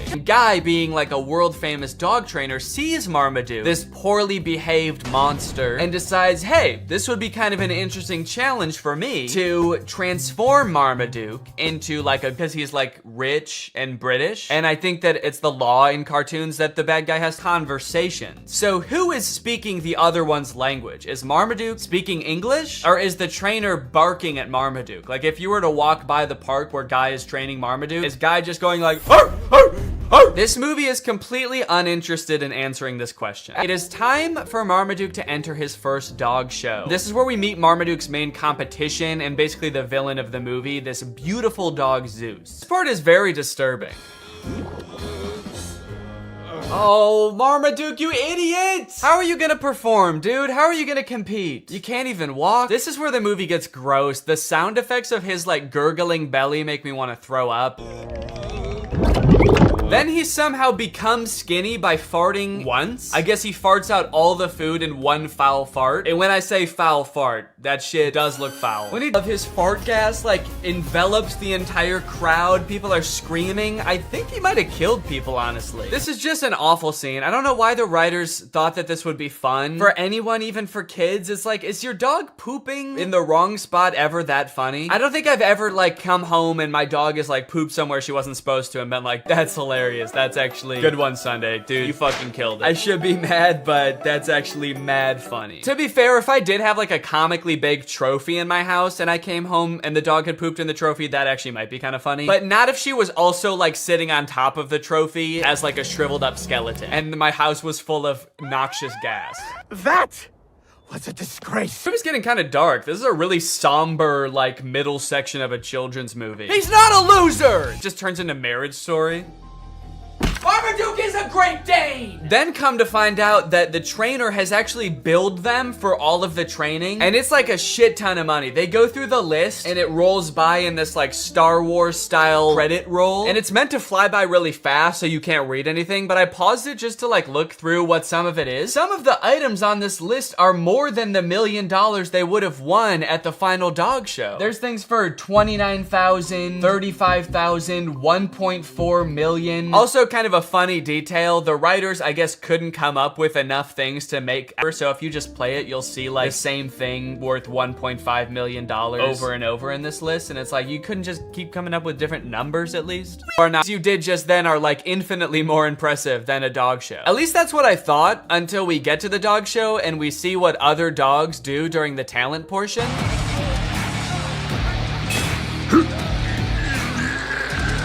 Zeus actually hypnotizes the crowd. That's actually pretty impressive. Yet another use of magic. I like that they're really doubling down on that in the third act of this movie. Also, I'm getting a lot of parallels from the Disney Channel original movie Zapped in this movie. Although I don't think anyone beat the shit out of a dog in that movie. Also, hang on a second. If hypnosis exists in this universe and it is like a thing that can be done effectively, why the hell did the trainer need to make a dog do whatever you want? What sick thrill did Guy get out of assaulting Marmaduke? It's almost like that wasn't even training and he just, like, what if he did just does the dumbest shit? His boy owner gets on his back and they just like run around the stadium. I'm sorry, Marmaduke, but that was not impressive at all. We literally all just saw magic happen. We saw a bulldog lift up a building. I know I keep mentioning that, but that was insane. We all just saw an entire crowd get hypnotized by a creepy blonde dog, and Marmaduke's like, yeah, but can you do this?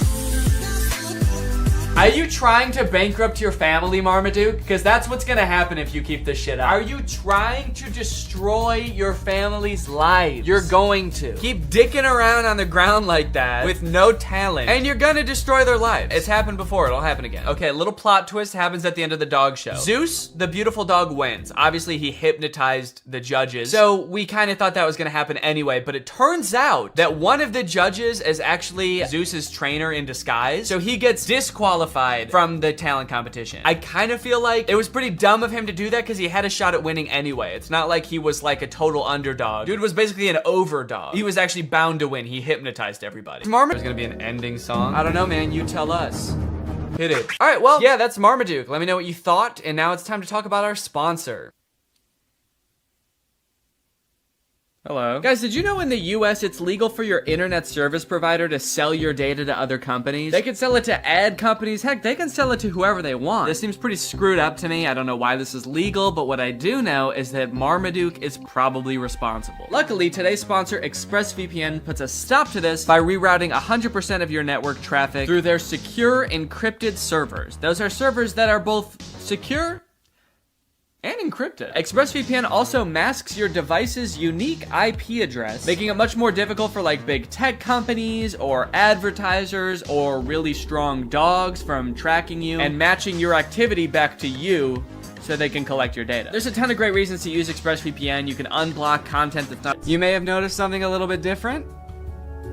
There's a microphone in the frame. I got a new stand for my microphone, and apparently the only way I can get it like close enough to me is by having it slightly in frame. So I hope this isn't super distracting. This would be kind of a crazy way for like one of those faceless YouTubers to film videos. What's up, guys? So today we're going to be talking about Zapped. And after watching this movie, I'm starting to think that the writers of Disney Channel original movies are not capable of writing a movie that's not about a teenager trying to control the opposite sex and mold them and craft them to their liking. You got Pixel Perfect, a movie about creating like the perfect girl pop star, How to Build a Better Boy, pretty self-explanatory in the title on that one. And then you got this movie Zapped, which is about Zendaya discovering that her dog training app can actually train boys. Takes the opportunity to complain and just make her mom, I guess, like feel bad for marrying a guy. It's the happiest day of her mother's life. And also this guy, her new stepdad, is the happiest day of his life. And her speech is like, I hate my new family,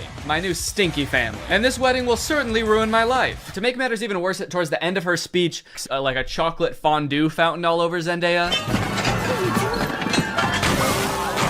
And at this moment, I couldn't help but remember that Zendaya's character in Euphoria is supposed to be the same age as Zendaya's character in this movie, and their lives are drastically different. Throughout this movie, you will find that the characters are like super weird. They're like caricatures of people that don't exist in real life. And to show how much it's gonna suck really living with the boys, the writers of this movie decided to have the next day start with weird to respond to a request about like not invading my personal space when you're not wearing pants by saying owners in the Disney movie, they're just kind of like, these are like the kids who wear jean jackets. This movie has the most insane high school posses ever. You got the skateboard boys. Okay, that's pretty normal. The next group she sees are the shirtless workout boys. And then just the straight up stinky boys, where the only like defining characteristic is that they're dirty, flea-ridden, smelly boys. You can hear like flies flying around them. What clique is this supposed to be in high school? And then there's the popular group, one of whom is also pretty stinky himself, actually. Oh. Fart bomb.